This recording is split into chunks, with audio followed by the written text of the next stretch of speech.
today we're talking about Star Wars. We're getting into Star Wars and the state of the franchise as it's been for the past 13 years or so, ever since the Walt Disney Company purchased Star Wars back in 2012.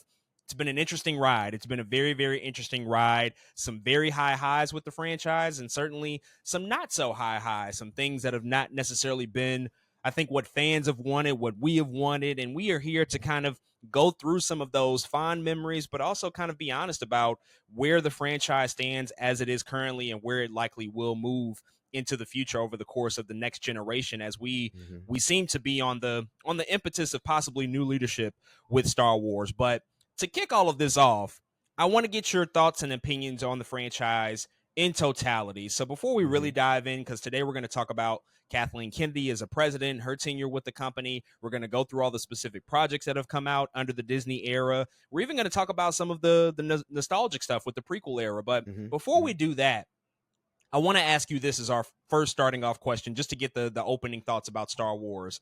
Would you say that Star Wars is better or worse off ever since Lucasfilm was purchased by the Walt Disney Company back in 2012? What are your thoughts on that?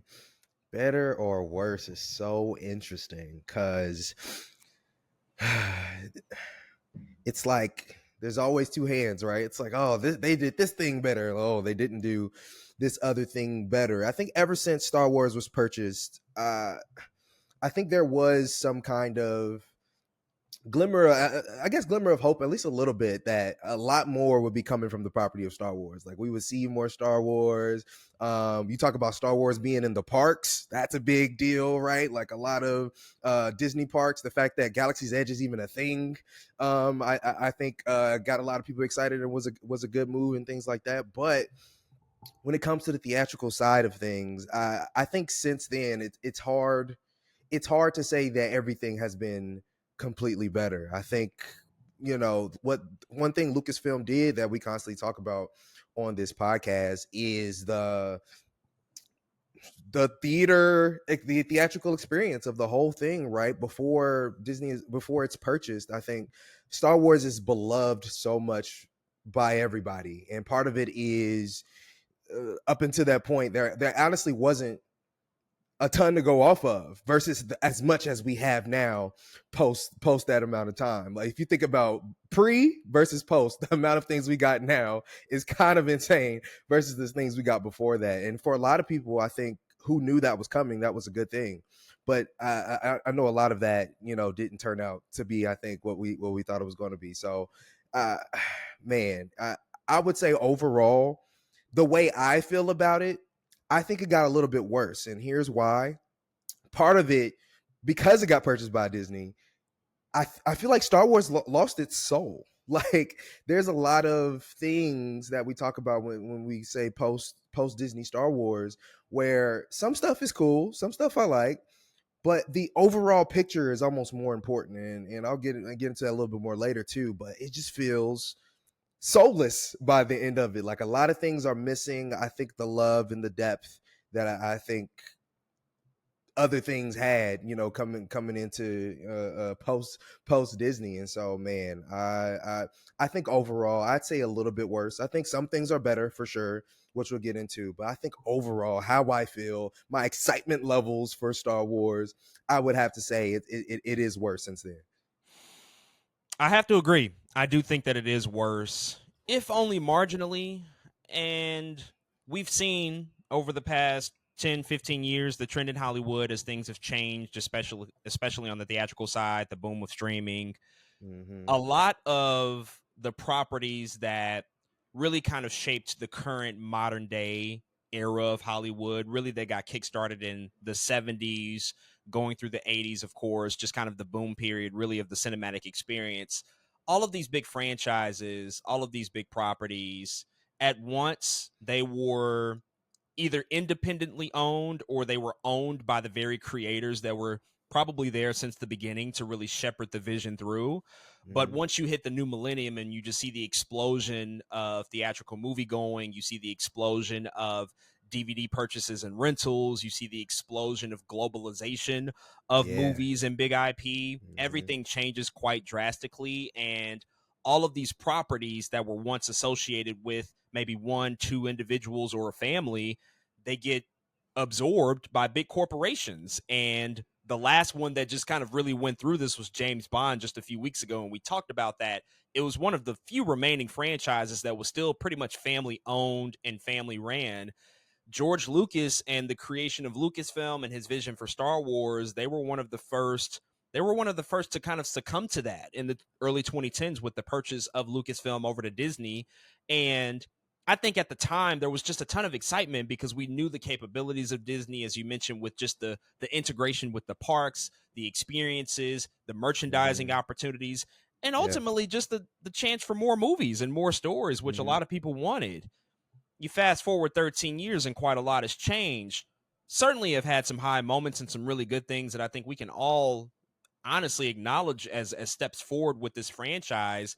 But when you look at creative risk taking, when you look at storytelling, when you look at innovation, I think a lot of that has been lost in Yeah. particular. And I'm specifically speaking about the stories that we see on the big and small screen, not so much all of the ancillary stuff that happens within parks or merchandising or even video games, things of that nature, but Yeah. specifically with the stories that we see.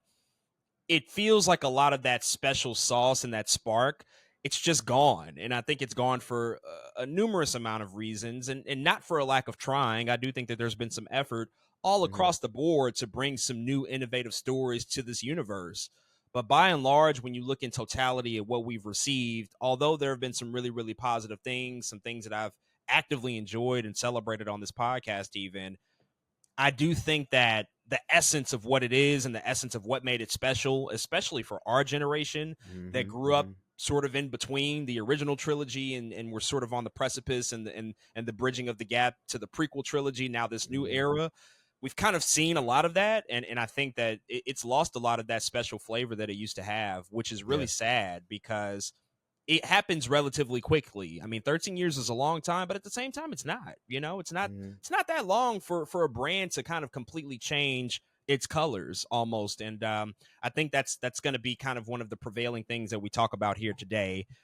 And it starts with Kathleen Kennedy at the top of it all, right? Yeah. She's been the president of Lucasfilm this entire time. She started off as a co-chairman, but then George Lucas handpicked her to run this whole operation once he sold over the company back to Disney in 2012.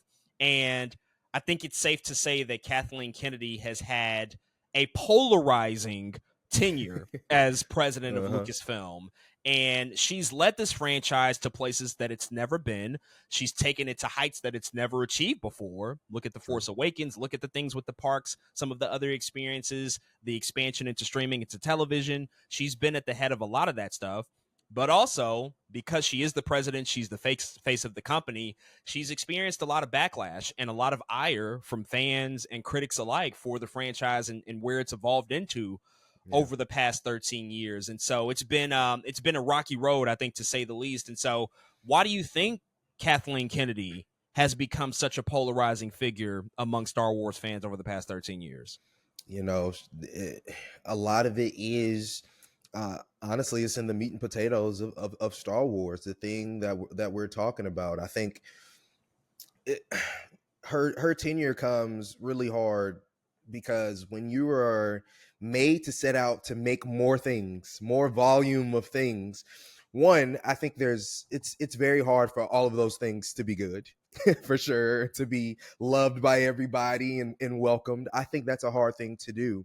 Not only that, but for that essence we're talking about, for that soul that we're talking about, not to get watered down through that process is almost, in a lot of ways, impossible. It's really a really difficult thing to do. And with you as the face now of the company, and you're being made to look again like your hand is literally in everything, you're going to be somewhat to blame for everything. The captain is always to blame for the ship going down or the things that happen to the ship, and if you don't fix it, it's probably the captain's fault, even though, you know, that's just how it kind of works. And I think we've gotten all these projects, and now the fans and the people are made to say, man, you know what, I don't know if I feel this as much as I used to. Part of it, honestly, I don't admire her at all, because another thing about it is the Star Wars that we have now, a lot of it is nostalgia. A lot of it is nostalgia, and in a lot of ways, it's almost impossible for anything new to come out to be beloved in some ways, right? Of course, you have some things here and there. You're like, oh, that was good. They did a good job here. But sometimes that nostalgia is going to win every time. And so when you put out a new thing and it comes with new criticisms and everybody's comparing it to the old thing, it's going to be very hard sometimes to win over some of those old fans who are expecting to get that feeling back. And a lot of us know we're never going to get it back, but a lot of people expect that. And unfortunately, it does fall down onto her. And so I think that's one of the things that has been polarizing. Some of these projects did take risk, sometimes for not for the better. Sometimes they took risk and it didn't turn out. It didn't turn out well in her favor. But it's so interesting because that is also a conundrum. Do we want to take risks? I think so, but that does come. It can come with faults. It can come with misses, and some things will fall by the wayside. A lot of people won't like it. So I definitely think that's one of the reasons people find it polarizing. Like, oh, that's not my Star Wars. Well, yeah, because they're trying to do something new. Doesn't mean it's going to work because they swung, but they did swing, and so I think some of that stuff is definitely part of it.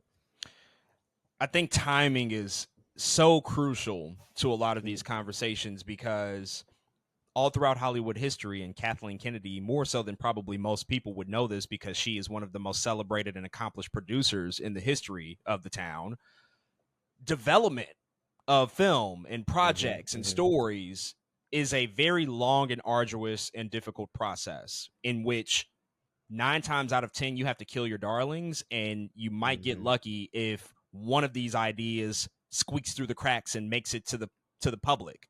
Yeah. And with the proliferation of social media and the access to news and information over the past 10 or 15 years with the internet and how connected we are and how much audience members and moviegoers now know compared to what was available in the 90s or the 80s, which I think was almost virtually invisible.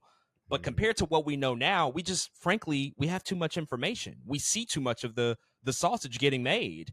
And she is somewhat, I think, a victim of that, like many other executives and many other studios in Hollywood. And we briefly touched upon this last week with the conversation around DC that, hey, they were developing movies and most of them never came out. But this is just always a part of the process. The problem is that we heard about it all. And so now we have to hold them accountable. And when something doesn't land on your front door, it's like, well, where is it? I've been waiting on it for X amount of years. And I think Star Wars, after the initial successes the first couple of years, once we started to see, oh, they want to make this movie and this TV show and this solo spinoff, all of these different projects are starting to get announced, but what's actually coming out?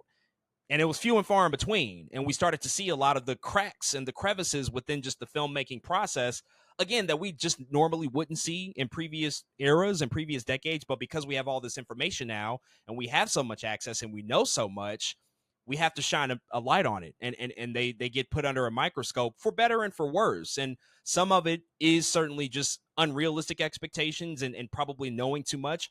But at the same time, I think you brought up a good point about that corporate pressure, balancing the need to create more and to integrate this valuable IP into the company and every branch and every arm that it has, while still trying to maintain some idea of quality, some sense of control, which is just really, really difficult to do when you have to scale up at that level.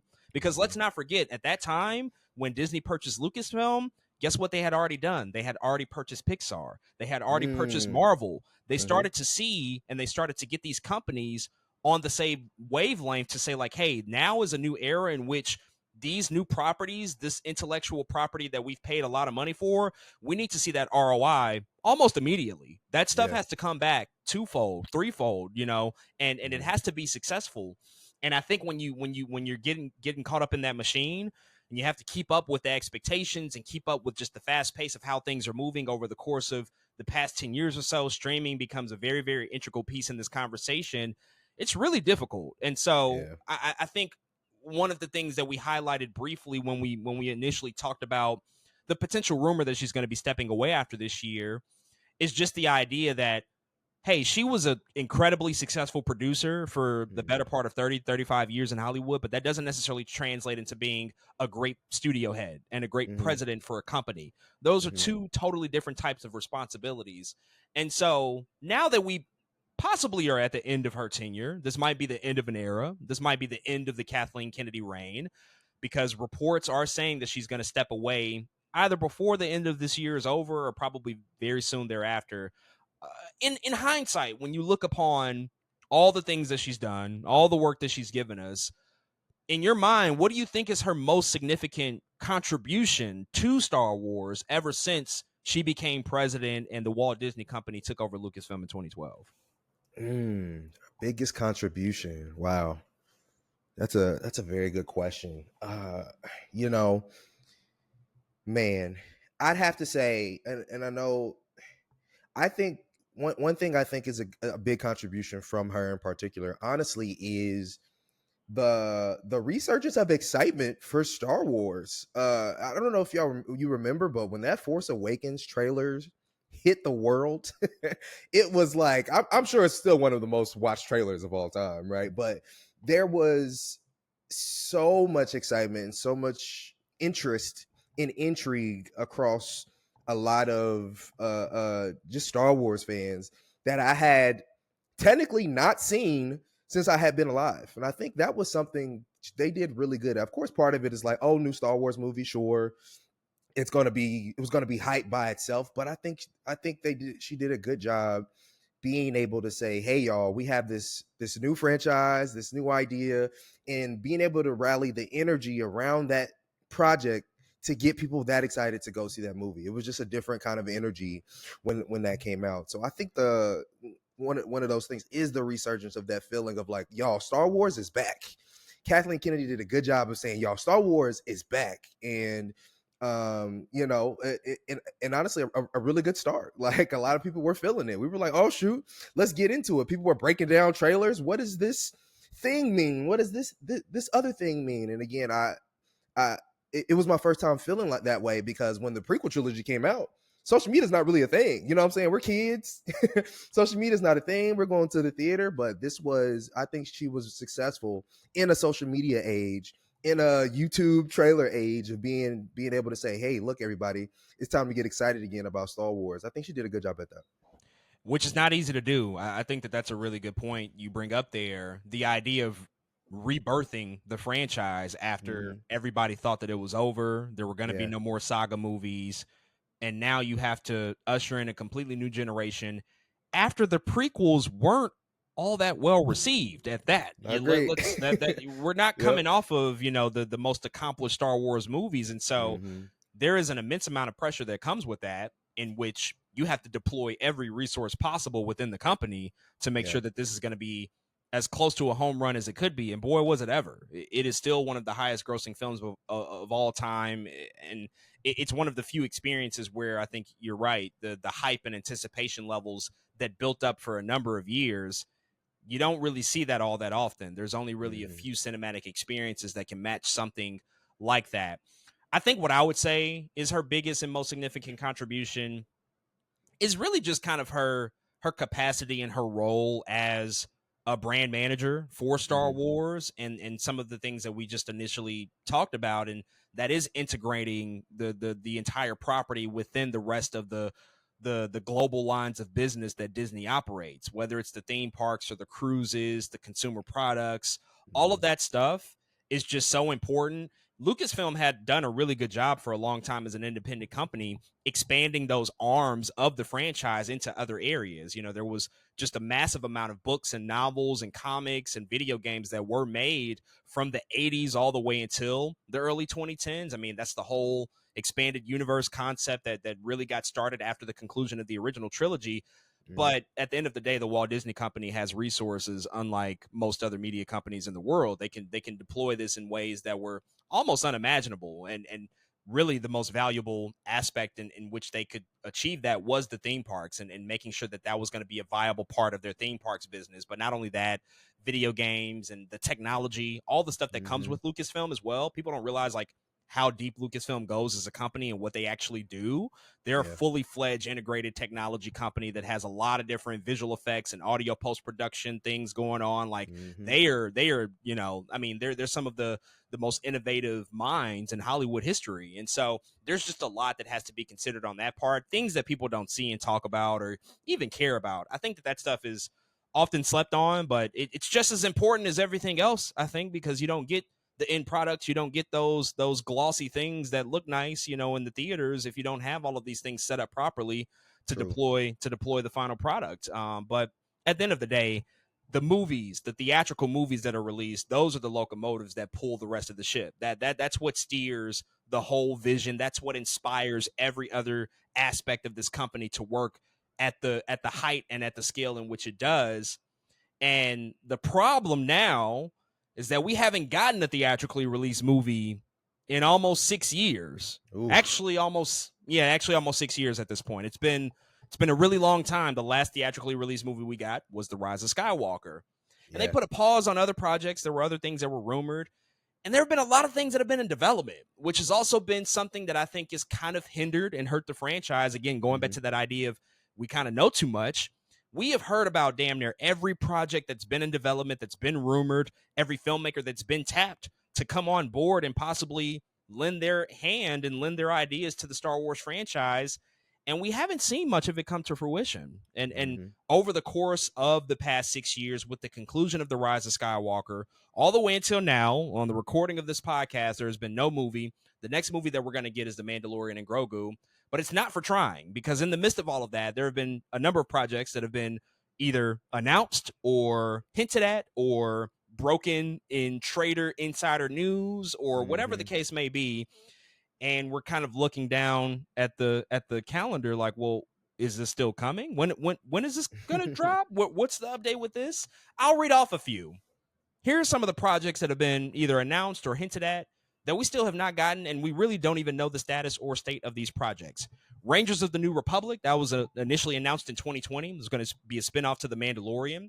Rogue Squadron, we've talked about that a few times on this pod, the Patty Jenkins movie that was announced also in 2020. We thought it might have been killed, but then they announced like, oh, no, it's still in development. She still might be working on it, but we don't really know. How about this? The Benioff and Weiss Star Wars trilogy. After they concluded their work on Game of Thrones, they signed up to develop a trilogy, but then over the course of a couple of years, they left. They left Lucasfilm and they picked up a deal with Netflix, and now they're working at Netflix producing multiple TV series and projects for Netflix. Colin Trevorrow, he was initially the director for what was going to be Episode 9, the concluding movie in that saga. It was going to be called Duel of the Fates, but he was booted off of the project for creative differences. That script ultimately leaked online, so people know what his vision was. How about Rian Johnson's Star Wars trilogy? After he delivered The Last Jedi, he was announced as going to be a filmmaker that was going to spearhead a new trilogy of stories. Never got that. He also went to Netflix, started to develop the Knives Out movies. Kevin Feige was announced to possibly be developing a Star Wars movie. If Kevin Feige is a fan of anything more than Marvel, it's probably Star Wars. Star Wars. He's been very, very vocal about his love and adoration of that franchise, and we thought that he might be making a Star Wars movie in addition to his Marvel responsibilities, but then we found out, I think a couple of years ago, that movie had quietly been killed. Recently, Damon Lindelof, producer and creator of Watchmen on HBO and Lost, a writer. He was rumored to be making a film that was going to be centered on an older Rey, the main character from the sequel trilogy, that was going to be set 60 years after The Rise of Skywalker. But since then, Daisy Ridley has been circling some project that she's apparently going to be in, but Damon Lindelof has sort of backed off and said, like, hey, I'm not making that movie anymore. In fact, he had a really interesting quote that I think might enlighten this whole conversation that we're about to have. He said this about his movie that he was developing, quote, I will just say that for reasons that I can't get into on this Sunday morning, on this day, the degree of difficulty is extremely, extremely, extremely high. If the film can't be great, it shouldn't exist. He said this back in March of 2023. So now we have this to also contend with. All of these things that we've heard about, the excitement gets up there, but then all of a sudden we got to pump the brakes. We can't get too excited because we might not ever see it. How does this affect your overall relationship with, Lucasfilm and the Star Wars brand? And also, because there have been so many canceled or delayed projects, what do you think that this says about Lucasfilm's internal process in terms of how they're making these things and ultimately what they are or are not delivering upon with this franchise? Man, so I feel like this quote from Damon Lindelof is it. The difficulty to get the film greenlit, made, is too difficult. And, you know, I think for me personally, very similar to the conversation we had with DC, probably, you know, not as much anymore, but there comes a time where you hear about so many projects and so many things fall by the wayside that anything that gets announced, you can't be excited for. It's impossible to be excited. You're numb to It it at that is, point almost. you are numb to it. What do you mean there's any, like, what, all of these projects, and at the time they're announced, you're like, okay, cool, I can see where that could be a good movie. That's, I think that's what's also interesting, is we've never really looked at any of these projects and been like, you know what, this movie's probably going to suck. I've never really heard like a title or a director behind one of these movies and ever been like, I don't think I want that. No, I've always been like pretty welcoming, you know, pretty like, I think that might be a good idea. I think that would be cool. Shoot, we both talked about Rogue Squadron probably being really cool, especially coming off of Top Gun. We know that Patty Jenkins is a good director. There's always these projects like, that might be a good idea. Oh, that might be cool. But they never see the light of day. And so the relationship with Star Wars at that point becomes, again, very similar to DC. I believe it when I see it. So so somebody comes to me, hey, are you excited about, you heard about that new? I'm like, sure, if you say so. Like, again, if there's no trailer, I'm probably not believing it. What are we talking about? Is it actually happening? Is it actually coming out? I can see a set photo and I'm still not gonna believe it's coming out. And it doesn't really matter at that point because all these things fall by the wayside. Now, when it comes to getting these things made and greenlit, it has to be a bad, something in the process is not working out. What's really interesting is Hollywood has had a greater problem right now where even the biggest filmmakers are like, I can't get my movies greenlit, which is insane. We're talking about some of the best directors of all time. Like, nobody can get a movie greenlit. It's a problem. Star Wars specifically, it seems like they have that very same problem, especially when they're approaching these filmmakers that seem to be very good at their job, very good. They have a vision. They have an idea of maybe something they can do. And Damon Lindelof, again, this dude writes his butt off, sitting here saying, there's something too difficult. It can't get made. It's just too hard. And if it can't be good, I don't want to make it. That's a problem. And I think there's something within their process that is telling us that, if all the stars don't align, if everything isn't perfect by way of Disney, Star Wars, Lucasfilm, then it's not getting made. And it almost feels like a lot of the people they approach, a lot of the writers and directors they approach, they have a vision, but it's a little too muddied, or it's not good enough for Star Wars, or potentially it's not what they want at the time. I don't know, but there's a problem in getting things made, and they have to figure it out, because if not, what are we doing here? If nothing's getting made, what are we doing here? And so, yeah, it's an issue for sure. And they have sister companies within Disney that have really not had any problems in getting things made, and that's Marvel, and what Kevin Feige has done with the MCU, and also a part of what Kathleen Kennedy has suffered is some of the comparisons and the fact that she's existing within the same company where she has a counterpart in Kevin Feige who has gotten many projects off the ground and made. We have never really had to worry about that for the most part with the MCU. So there is something internal with the process, and we don't exactly know what that is. All we can do is speculate. Something happens with filmmakers, and something happens where we come in here, we announce this person, we're excited about them. They have probably a decent track record, albeit it might be small, but they have a decent track record. But then somewhere along the way, things just fall apart. The whole Lord and Miller situation with Solo was very controversial. They started filming the movie and got booted off the project. Ron Howard comes in to finish the film. Gareth Edwards on Rogue One.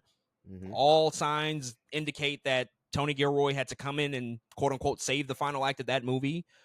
The things with Colin Trevorrow in Episode 9, and this continues to happen over and over. It becomes a trend, and I don't know exactly what it is, but I mean, if you are to speculate, how is it that a company within the same infrastructure as Disney, like Marvel, can get so much off the ground, but Lucasfilm cannot? You know, they've gotten a ton of TV off the ground, certainly, yes, but all of these things were initially supposed to be movies. Obi-Wan Kenobi was supposed to be a film trilogy.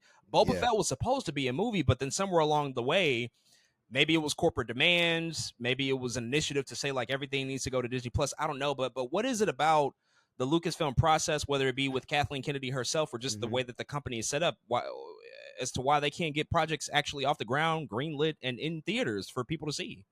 Part of me believes it's the lack of vision, honestly. Part of me believes it's the lack of direction that keeps these things from getting made, and all these directors keep changing. Like you said, people come in and they say, hey, I have an idea for this movie, and at first Star Wars goes, okay, cool, and then it's almost like something happens on set where like one of the directors or writers or somebody makes a decision and they're like, whoa, y'all can't do it, too much, sorry, that's not the Star Wars we want. And they're like, so why am I here? Like, this decision is something that really drove the movies for me. And then they boot it, or they boot the person. And they say, you know what? We creative differences are the reasons that we have to step away and go our separate ways for this thing. And I have to attribute that to lack of vision, having one idea for this thing. Again, we're not talking about Marvel, but I know both of us, we seen like Nia DaCosta recently was like, the Marvels is not the movie I really set out to make for real, for real. And we knew that. We talked about that before,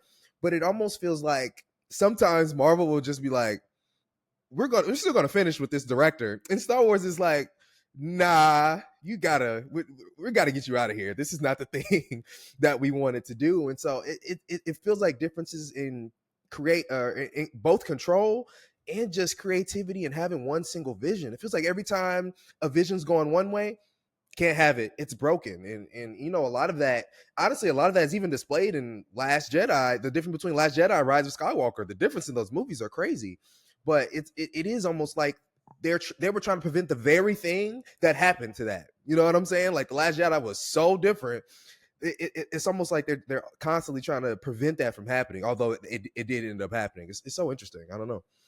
Vision has to be it. It does Yeah. have to be it, and I think the seeds were planted with all of that within the sequel trilogy, where we started to Mm-hmm. see like, well, wait, you guys do know what this is gonna be about, right? Like we know Mm-hmm. where this story is gonna go, and no, actually, we do not know where it's gonna go, or at least we thought we had an idea, but we want it to be filmmaker friendly, and that Mm-hmm. filmmaker came in and had a lot of power and had vision, and we bought into it, and we thought that it was a good idea, and then the fan reaction happens, and the Oof. fan reaction is like, oh, fuck that, that's not what I want.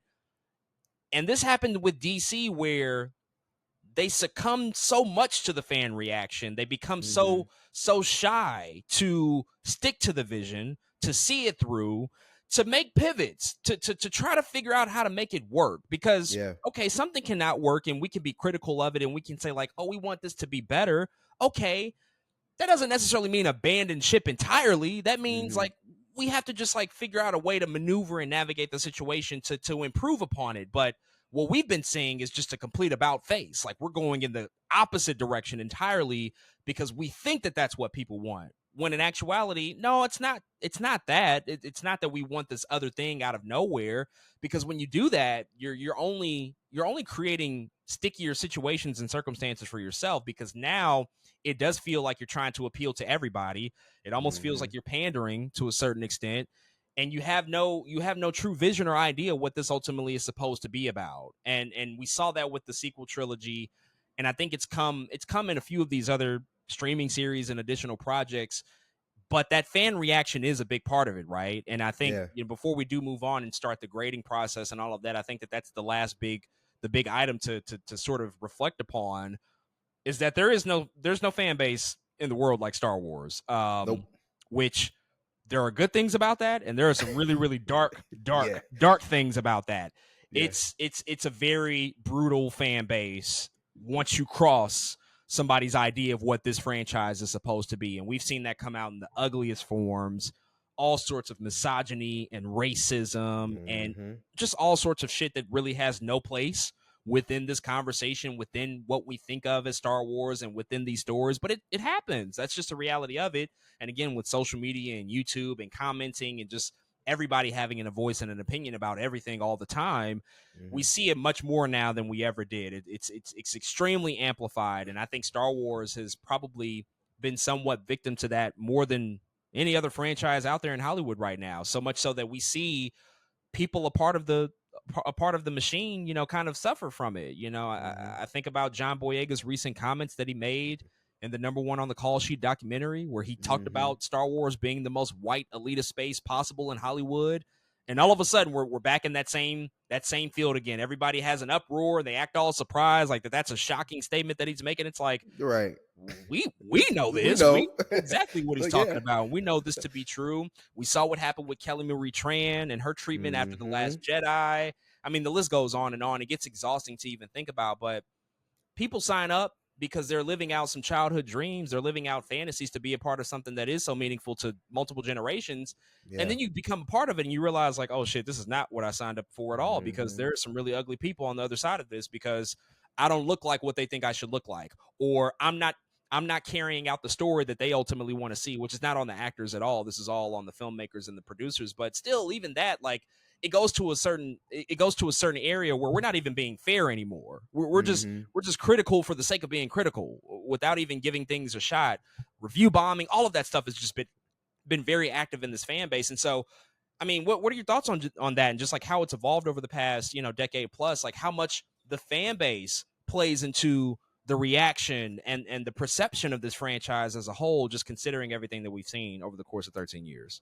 Man, honestly, it's so saddening because we do experience this very thing, and pretty much in all fandoms. I mean, every fandom has its racist and it's sexist and all of those people in it. But Star Wars does feel like a particular kind of, wow, we are terrible. What are we like? What is this? Who are these people, and why are y'all like this? And it definitely it does feel like a detriment because Kelly Marie Tran and John Boyega, it was like, oh, y'all racist. Like, I'm talking about how good again, that Force Awakens trailer, again, it was fire when it came out. I really liked it. All he did was take his mask off, and the internet is in an uproar because a black man was a stormtrooper.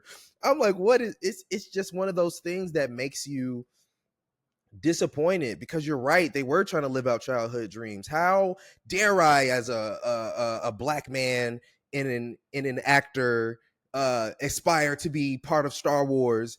I finally feel like I have an opportunity to upgrade my career and do something as big as this. And now it turns out to be one of the biggest nightmares of my life. How dare I do this thing? And so it's really hard too, because Star Wars as an entity, it almost never feels like they protect how they're supposed to protect. I never feel like John Boyega was protected how he was supposed to be protected. I never feel like Kelly Marie Tran was protected how she was supposed to be protected. Well, why not? Because that is how Hollywood operates, and Star Wars does operate within that white elitist space that John Boyega is talking about. And so it becomes so frustrating and tiresome, because it's like, what else is it supposed to look like? Every time somebody black or Asian enters the space, are we going to continuously do this thing where it's like, sorry, why is he black? Why is he white? In a mythological space. This is Star Wars is made up. There's no history books. A galaxy far, far away. Far away. There's no history books. There's aliens. We got blue people, green people. What are we doing? We got fish people. I'm about to say Jabberwockies. Yeah, we got Wookiees and Jawas and Ewoks. What are we doing? What are we talking about? So, man, it does just feel like a different kind of incel that comes out when there's some representation on the screen of Star Wars. And again, it's extremely frustrating. But Star Wars, if they have to learn, how to protect the people that's in that, but also actually give black and brown people real space to operate as actual characters. Man, if Finn had been treated correctly in that story in general, and being made, I don't know, I feel like we'd be having different conversations about some of these things, man. And it's just not happening. And so part of it, Star Wars, they probably feel like they are taking big swings in these moments. But ever since then, think about it. The Acolyte and Amanda wow, can't even say her name. And Amanda, not so great. We did get Moses, right, and Obi-Wan. She's cool. She did a pretty good job. But again, these are side characters, and Amanda finally wasn't a side character, and the show wasn't great. It's like, dang, what are we doing? What is our threshold? How do we get over this hump of this very toxic fandom in Star Wars? I don't know. I mean, I even to that point, to continue on and piggyback off of that. I mean, I'd look even more so behind the camera Mm-hmm. and the lack of what we've seen out of any sort of diverse representation from filmmaker standpoints. And to be frank and to be fair, and I've said this on the podcast in general, I'm not the guy that's banging the drum like we need a black filmmaker or we need a person Right. of color to do this. Like that's not Mm-hmm. even, I'm not even coming at it from that place, because I really am the guy who's like, give it to the person that's the most qualified, because this is a fucking hard job, as Damon Yeah. Lindelof pointed out. Like not everybody even has the skill set to do this. Mm-hmm. But even I, in the past 10 years, have noticed a trend, because all these projects that I announced, although we have never gotten them, there is a one consistent theme across the board. Nothing but white men who have been tapped to make anything, with the exception of Patty Jenkins, but that's a white woman. But Yep. everybody else, white man. Damon Lindelof, Ryan Johnson, Kevin Mm-hmm. Feige, Benioff and Yep. Weiss, Phil and Lord Miller, Ron Howard. I mean, the list goes on and on and on. Mm-hmm. There hasn't even been an attempt, from what we know, Nope. to have a person of color even helm one of these projects. I think maybe the closest that we've gotten so far, well, it's two instances I'm thinking about. Rick Famuyiwa on The Mandalorian. He's directed a few episodes, but he's not the Mm-hmm. showrunner.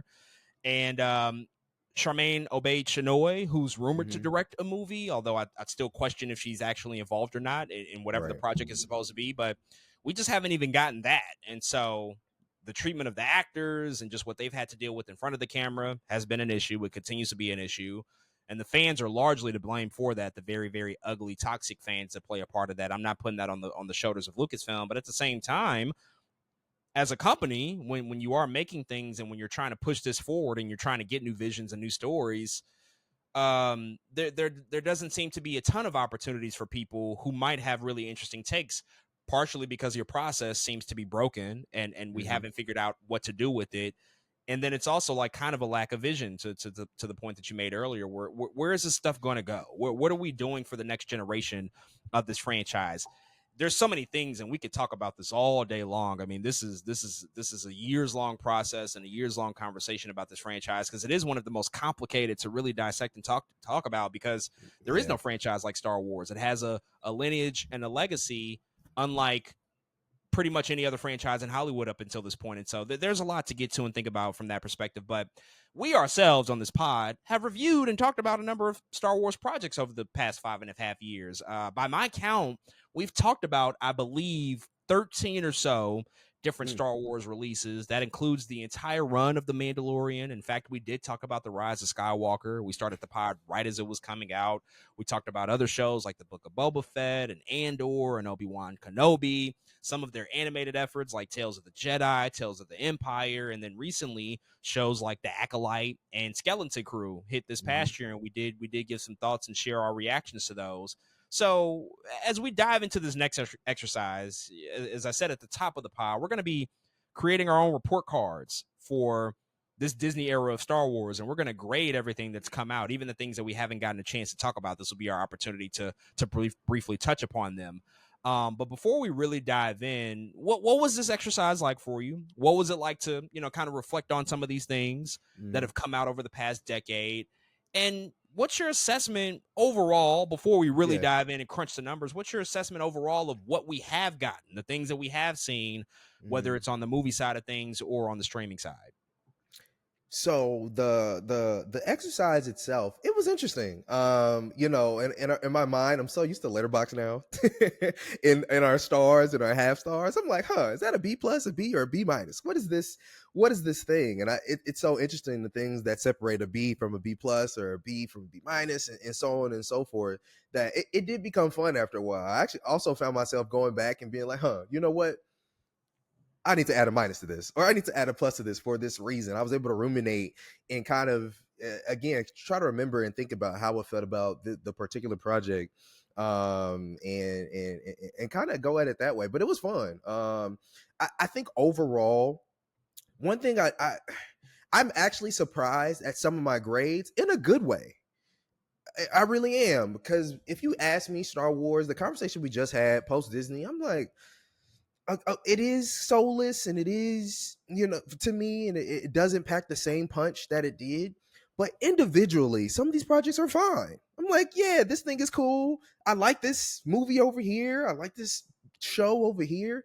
And it got me thinking that, like, it's just it might be just the connectivity of it all, or the feeling of everything when it comes together. But individually, I found myself again being really surprised at some of my grades and being like, you know what, I don't think I dislike it as much as I thought I did, but it's still easy to be disappointed, I think, in the overall picture and everything we've got going. So yeah, man, it was very interesting for me. I was like, that's not as bad as I thought it was going to be, but I understand why I feel that way. Which that this day and age we live in, the fact that those two things are becoming more and more difficult to disconnect from each other, like they're almost intrinsically linked to one another. Just the idea of a standalone story and it Exactly. working, but then how does it ladder up to the bigger vision at play? And I think we're all kind of grappling with the question, like, should we even think about these things in that way? Have we been conditioned to only think about them in that way? It's a lot of the same conversation that's been happening with Marvel, where I think many of us for a long time, we just kind of called for the idea of, like, just make a good movie, because that Yeah. worked for them for so long. Mm-hmm. But now, because they've been on a soft streak, everybody wants everything connected. We want it all to make sense and to lead up to the next thing. So it's like, well, wait a second here. We perfected this tried and true formula that you guys liked for 11 plus years, but now we're continuing to do it, and the films have waned, certainly. And so now you're calling for us to go the complete opposite direction and try to make everything tie in with the bigger vision. And you have to have a bigger vision for that to even work, first and foremost. But secondly, that's also like almost an unrealistic thing to even ask of somebody, because then you're not allowing any vision to come out. You're not allowing for anybody to tell a story and for it to exist on its own merits. Because if everything just becomes interconnected and leads to the next thing, I mean, we're just making commercials and ads for whatever the next film is going to be. And that is certainly, that's not what I want. I would hope that a lot of people wouldn't want that either. So it's interesting to examine these things in that context. And the grading system, it is a pivot, because I'm thinking about things mostly in a numerical fashion, but because we're doing a report card and we're giving out a final grade to what Disney has done, this will be exciting and interesting. And we will get to, talk about a couple of quick things that we didn't get a chance to really talk about in depth on the podcast. And so for those listening and for those watching, what we're going to do here is put together our report cards for the Star Wars franchise under the Disney era. So we're specifically looking at the past 10 years of projects, from Star Wars The Force Awakens all the way until the most recent release of Skeleton Crew, which dropped on Disney Plus in December. And so we're going to go through each individual project that's come out and assign it a letter grade. And then at the end of it, after we've given out all of our letter grades, we will then calculate all the numbers and then total the average for one final grade. And so you went to school. Everybody went to school on the, I'm assuming, listening to this podcast. We know what the GPA scale is.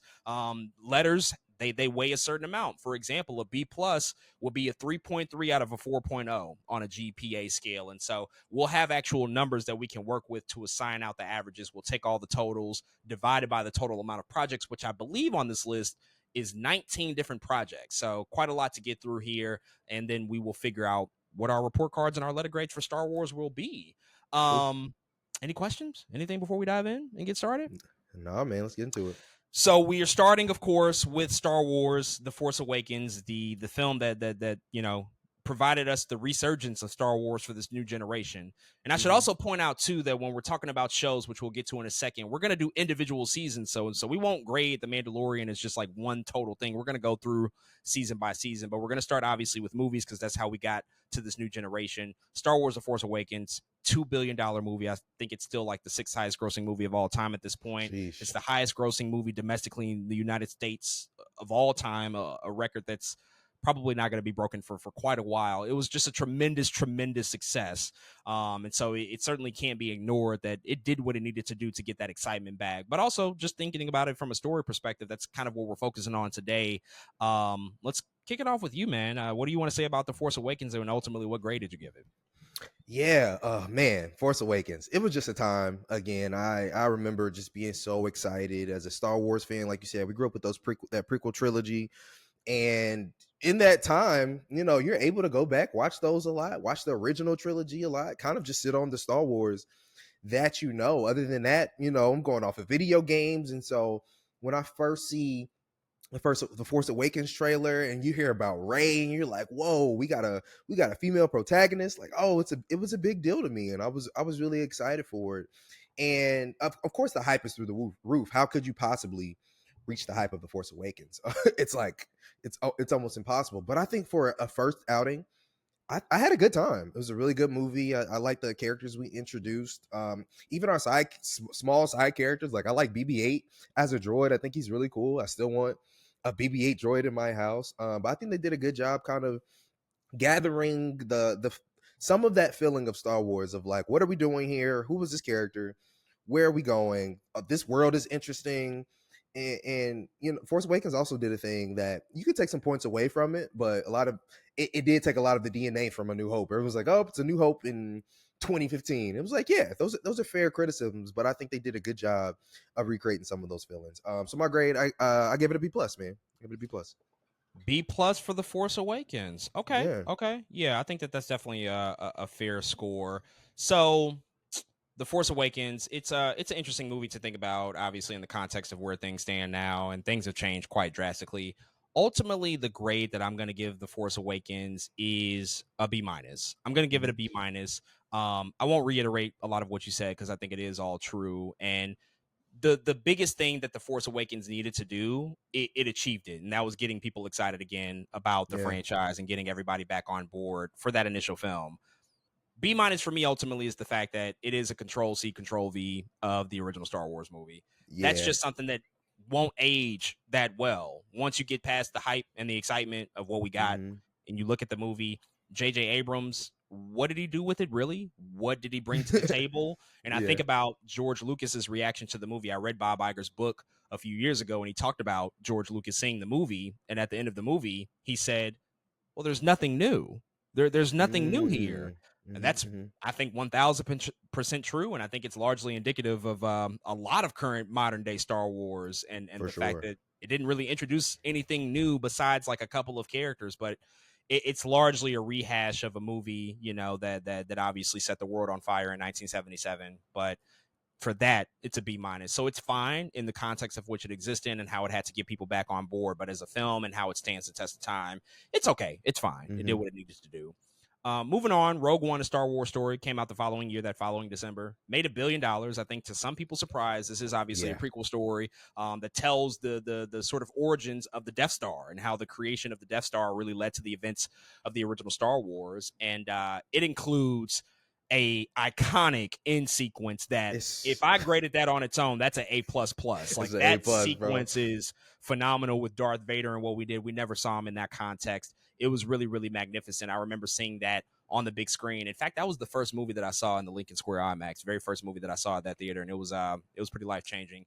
But for all that said, I'm gonna give it a B minus on this one as well. Hmm. I think in hindsight, looking at the movie, it's an okay movie. It doesn't age as well for Hmm. me either. Just moving over the course of like the past 7 or 8 years since it's come out, a Yeah. lot of it's really slow.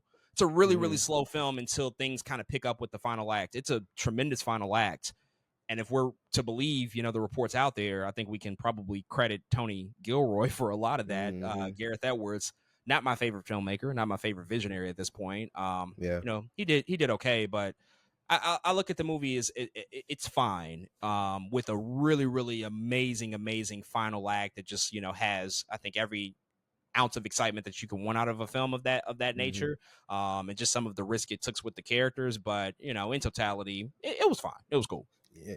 I feel the same way. I think if you would have asked me after watching it, I'm like, is that an A movie I just watched? But I think over as the years went on, it kind of slowed down for me a little bit. I agree. Those first couple acts, they're good, but they're just not the momentum isn't as high throughout the entire thing that I thought it was. But yeah, I won't reiterate too much what you said. I pretty much agree across the board. It was cool seeing, Donnie Yen get a crack at the thing, and honestly, without Rogue One, we probably wouldn't have Andor. So I do give it a little bit of points for that, and for being different. You tell me a Star Wars movie we are actively pretty much telling people there are no Jedis in this movie, made $1 billion. I think that's impressive. Like, good job, y'all. They really did their damn thing. But my grade here is just a B. I give it a B. B is solid. Moving on, Star Wars: The Last Jedi. Uh-oh. How do we even begin to address this one? So I think it's no exaggeration to say that this is the most controversial release under the Disney era. Still talked about. It's kind of shaped the modern context and conversation around Star Wars fandom. And Rian Johnson came in and tried to do something radically different with the themes and the ideas of the movie and the characters, and just really taking it in a new direction. And, for some people, it really worked, and it was still a successful movie. It made $1.3 billion at the box office, albeit dropped off $700 million from that $2 billion that they made with the first one. That is my God. That's a lot of money. I mean, it made 1.3, but that's a big drop off. But now I think in this day and age, I don't even know how to talk about this movie anymore. It's kind of become lost to the fandom and to the ether at this point. So, yeah, man, how do you grade this one, The Last Jedi? Yeah, like you said, what a behemoth I think of a movie. And what's crazy is there were a couple things that raised my eyebrows when I first seen it, but what's so interesting is I did not register that the fandom was going to feel the way they did about this movie. I don't think anybody did until later. I was like, not until you leave the theater, it was like, oh, y'all serious about this thing. But overall, man, I like The Last Jedi. I think it's pretty decent. There are things about it that I don't like, particularly there's a couple sequences that are just like, wow, did this have to be here? But I think Rian Johnson was doing a lot of interesting things with the Force, with Luke. Again, a lot of people don't like that stuff, but with the Force, with Luke, with Rey, and oh my God, Kylo Ren. Kylo Ren, with Rey and Kylo Ren's relationship, that was like, that's different, and like that's kind of cool, or a different way to look at this thing. Also, The Last Jedi has a firefight sequence in it that I'm like, did y'all watch the same sequence I watched? That was pretty cool. I think it's a little overrated in post, but it was pretty cool to see, man. And I think one of the biggest detriments of this entire sequel trilogy is honestly the whatever the hell they did to Snoke. Like, Snoke was just like, what? Where do we go with Snoke? Like, what is happening? Clearly no vision with that character. Clearly no vision. It felt like one of those things where I talk about this, and I think how Game of Thrones ended, how Benioff and Weiss kind of ended things. The internet will go through several iterations of what they think could be a good theory of something that could happen. And it's almost like the writers are reading it and they're like, it can't be that. It's like, it's okay if it's that thing sometimes. Like, let it be that thing. I bet you probably would have got a better reaction out of it being one person being right on the internet than nobody being right at all. You know what I'm saying? And I think a little bit of The Last Jedi and really this whole sequel trilogy suffer from that. But overall, I think Last Jedi is pretty solid, man. I also give this movie a B. B. Okay. That is solid. So Last Jedi, yeah, it's hard to talk about this movie for me at this point because my feelings have they've morphed and evolved, to be honest. Like, when I first saw The Last Jedi in theaters, and I went to a late fucking showing. Oh my God, it was ungodly. 2 a.m. in the morning. I'll never forget it. Oh Lord. I didn't get out of that damn theater until like 5 in the morning because it's a 2.5 hour movie. But everything else is sold out. Be that as it may. I remember watching it and feeling genuinely excited about what I had just witnessed because it did feel different and unlike anything else. It felt like it had taken some risks and was going to push the whole franchise into a new direction. It lands. Everybody reacts the way that they do. I mean, I remember, I'll never forget it. I went to go, a few months later after it comes out, I went to go get the 4K from Best Buy. I go and pick it up off the shelf. This is when we were still buying things in person, by the way. I go and pick it up off the shelf. Take it over to the attendee. If you ever been to Best Buy enough, you know that they'll have just like somebody roaming who could check you out pretty quickly. They don't even need like a register. And I hand it to him and he's like, oh, I hate this fucking movie. This piece of shit. They fucking ruined Star Wars. Rian Johnson, I'll never forgive him. And I was just like, whoa, buddy. Whoa. wasn't ready for this conversation. I didn't know I was gonna have to go there, and I have to tell him like, oh, I thought it was good. I like that. I like what he did with this. I like what he, and he just, we had a full blown conversation for about 10 minutes there about just like where the franchise was, and I was just like, okay, this is really a thing. It's a living, breathing conversation that's happening, and so I say all that to say that I truly, really don't even know how to feel about this movie anymore. It's very hard. I don't know how to. Like when I watched it recently, I think it was probably 3 years ago at this point. I watched it and I had a real feeling of, damn, do I like this movie? Do I like? You start to hear so many things so often. It's like, oh damn, that does kind of stick out. Oh, that doesn't work as well as I thought that it did initially. Yeah. Granted, there are some things that I unequivocally still enjoy about the movie, certainly. But I do look at it now in this really complicated light that we have, and I almost can't judge it on its own merits just for the life that it's taken within just the meaning of where we are right now. I think it's really kind of the nexus point of like this modern day of Star Wars, all the good and all the bad at the same time. Everything that encapsulates this whole conversation that we've been having about Lucasfilm and the direction of the franchise. So I'll stop rambling. I'm going to give it a C. I have to give it a C at this point because I just don't even. That's fair. I don't even know what place it has in the franchise anymore. I don't know if we're going to be talking about it still in 10, 15 years. I don't know if it's going to resonate with fans. I don't know if it's going to have that nostalgic pull like the prequels do. The jury's kind of out on that. It's going to take like a good decade to be far removed from it. But at this point, it's just so complicated for me to look at that I just got to give it a C at this day and age. Moving on, Solo: A Star Wars Story. This one didn't go so well for them. It didn't easily their lowest grossing film that they've put out. It made $393 million at the worldwide box office on a budget of $330 million. Pretty much a huge, massive bomb. It tried to recast one of the most beloved characters in cinematic history and give us a young version with Alden Ehrenreich. And I like Alden Ehrenreich. I liked a lot of the cast and part of this movie. In fact, I thought the story was okay. It was fine, but did it need to happen is kind of the big question that I think a lot of people ask. Like, did we really fucking need this movie? Because, I mean, Harrison Ford just casts a shadow over all of this. It's Harrison Ford. By the way, did you see that he was riding the subway? Did you see that video? Like, he was just... didn't. What? Dude, somebody caught a video of him just riding the one train, just like randomly on the one train, sitting there like a regular civilian, just a regular person, slacks on, a button up. He's just waiting. I'm pretty sure he was at 96th Street. I'm almost positive he was just waiting at 96th Street. He gets on the train, he sits down, and then finally some people start to talk to him, and it looks like he's having, a pleasant time. It doesn't look like they're bothering him, but it was like, Harrison Ford. If I saw Harrison Ford on the subway, I don't know what I would do. I don't know either. Indiana Jones on the subway, Han Solo on the subway. Crazy. I've seen a lot of celebrities, and most of them don't faze me, but he would faze. He's one of them. He's one of them. Be completely phased. But all that said, Solo: A Star Wars Story. This is another complicated one. I do like the movie. I think it's decent. It's better than what people give it credit for, but I still got to give it a C+, just because I look back at it and I'm just like, I don't know if we really needed this movie. I don't know if it adds anything to the lore, obviously, of the stories that have been told about the character. We just kind of see them play out on the big screen. It's almost as if they took Wikipedia entries or Wikipedia entries and said like, well, what if we turn that into a movie? That's probably not the greatest premise to make a movie, if we're being honest. So C+ it gets from me. Yeah, man. I'm with you. I do like the movie. It's like, but did it have to be made? And that is just such a big question that looms over the film. But the cast is fire. I mean, it's just really, where did Harrelson, Tandy Newton, Jon Favreau's in it.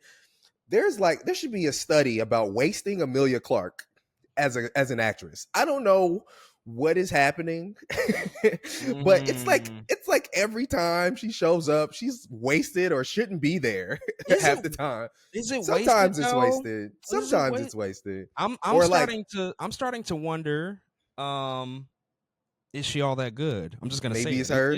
Is she really all that good? It could, because she's not. She's terrible in Terminator. I don't know if you saw what was it? Oh, Genesis. Genesis. Yeah.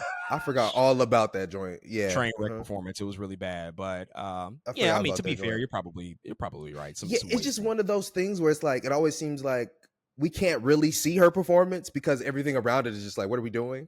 You know what I'm saying? Like, what is this thing? And so yeah, it's kind of hard to tell. But I thought Kira as an idea was a decent character. But yeah, man, it is a decent movie. Did it have to be made? Probably not, but it got made anyway, and it's an okay watch. Like if this movie came on TV and you had never seen it, I feel like a person would have a good time with. Like, oh, that was cool, and they don't even have to be in the Star Wars. They'd be like, oh, that was decent. But I'm actually right with you. I gave it a C plus. C plus it gets from the both of us. Okay. And if you're following along, just to reiterate some of these scores, a C plus, it's about a 2.3 on the GPA scale, which if you got C plus in school when you were younger, your parents probably weren't all that happy. They'd probably be like, what happened here? This could have been worse, but what's going on here? Moving on, Star Wars, The Rise of Skywalker, the concluding movie of the sequel trilogy. This is, I think, the moment where everybody, the red flags went off. It was just like, oh, okay, we're in really bad shape right now. Like The Last Jedi, the jury's out on that. You love it, you hate it, people fall in between. That happens. But I think The Rise of Skywalker, unilaterally, mostly a disappointment for a lot of people. Probably the quietest $1 billion that was made at the box office. I mean, this made no noise when it came out, because we can't forget it came out in probably the most stacked year in cinematic history when it comes to money earned at the box office, the year of Avengers Endgame and Captain Marvel and Joker and all these really, really successful movies from Disney at that. And The Rise of Skywalker comes out, and it's a dud. It's just an absolute dud. And I think a lot of people really look back on it with a lot of disdain. So, yeah. What do you think about The Rise of Skywalker? What grade did you give it? Oh man, this movie here. Very simply, I do not like this movie. It honestly, it was one of the least. I was excited. I'm always excited to watch Star Wars, but I've almost never been less excited to rewatch a Star Wars movie as much as The Rise of Skywalker. Like I think about all of the theatrical movies we get, and this is one I'm at least I'm at least excited to watch every time. Like I'm watching Phantom Menace way before I'm turning on The Rise of Skywalker. Like I just can't. Oh my god, it's this movie really felt like, again, J.J. Abrams. He was like, how do we make Star Wars Endgame? And I'm like, did we have to do this? Did we have to put our characters in peril so everybody in the galaxy can come save them at the end? Is that all we're doing with this entire thing? And I know a lot of people, the thing is about The Last Jedi, there's a lot of people like, in my head, I always think, okay, what if J.J. Abrams had made that movie? Would I feel different? Probably not. If this is what you were going for, I'm sure you probably made a couple pivots, but if this is what you were going for, I'm still not here for it, bro. It just it does so many things wrong. But the Palpatine of it all, it just pisses me off and sends me down a spiral that I don't even really want to talk about, to be honest, man. I'm just like, y'all cannot be serious. Because last soapbox when it comes to this movie, I think Rey had potential to be really cool on her own. Like, I understand the thing they were trying to do. Like, yeah, she has like this Skywalker mentorship with Leia and Luke, and it's like, okay, cool. But then you turn her into a Palpatine. I'm just, whatever, bro. If y'all say so. Just not my favorite movie at all. But overall, it is movie a D minus. D-. Do not like it. D minus. That's pretty stiff. Pretty stiff grade there. Yeah, I don't have a ton to say about The Rise of Skywalker. I mean, the movie sucks. It's just a bad movie. That's all I'm really gonna say about it. It's just it's a bad movie. It's a bad conclusion. It's almost what nobody wanted. It does very little well. I think the one thing it does well, it has some great visual effects. That's about it. Looks fine. But it looks fine. It looks like what a $300 million movie probably should look like. But that is it's not how I grade films. And so yeah, I'm gonna give it a D. I won't go D minus, but I'm gonna give it a D. It's just it's mostly a failure. It's just probably the nadir of Star Wars fandom at this point, because it just really, it sucks when you conclude out a 9-film story in that way. It wasn't wrapping up 3 movies. It wasn't wrapping up 6 movies. Like, guys, we're wrapping up 40 fucking years here, and we shat the bed. So that's what we came up with. That's the legacy that The Rise of Skywalker will forever, unfortunately, have. Moving on, we gotten past the movies now. I think that takes up a lot of the conversation. We're moving into the streaming era, which is where Yep. Star Wars has only occupied for the past 6 years. It's only been on streaming. It's the only way you can watch any new Star Wars, but it started off with a bang. The Mandalorian season 1 pretty much launched Disney Plus in November of 2019, came out with really high momentum, a lot of excitement just to see like what Star Wars was going to look like on the small screen and what stories we could tell and where we could ultimately go with these characters. And I think for the Mandalorian season 1, that's a season that a season of TV that I really liked. Had a slow start, and I was wondering like, what are we doing here? Like, what's the point of this?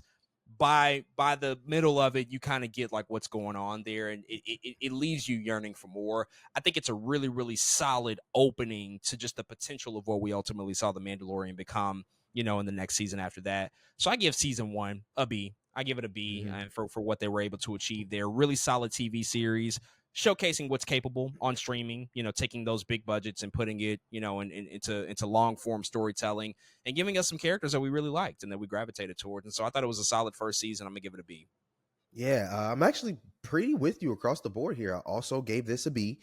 And yeah, but just really cool, I think, to see something not just new in Star Wars, but different. And up until this point, Mandalorians in general have been such a like, what it is, but we kind of don't know what it is. Like, we've seen Jango and Boba Fett around, but like now you're telling us that they're not actual Mandalorians. So what is the Mandalorian? It was really interesting and really cool, I think, to see that for the first time and see what that could be, and honestly play with that mythos, because I think it was another direction here. This could have went very bad, but I think they did a good job of taking care of it, and yeah, coming out with some new characters in the beginning that we like. Grogu broke the world.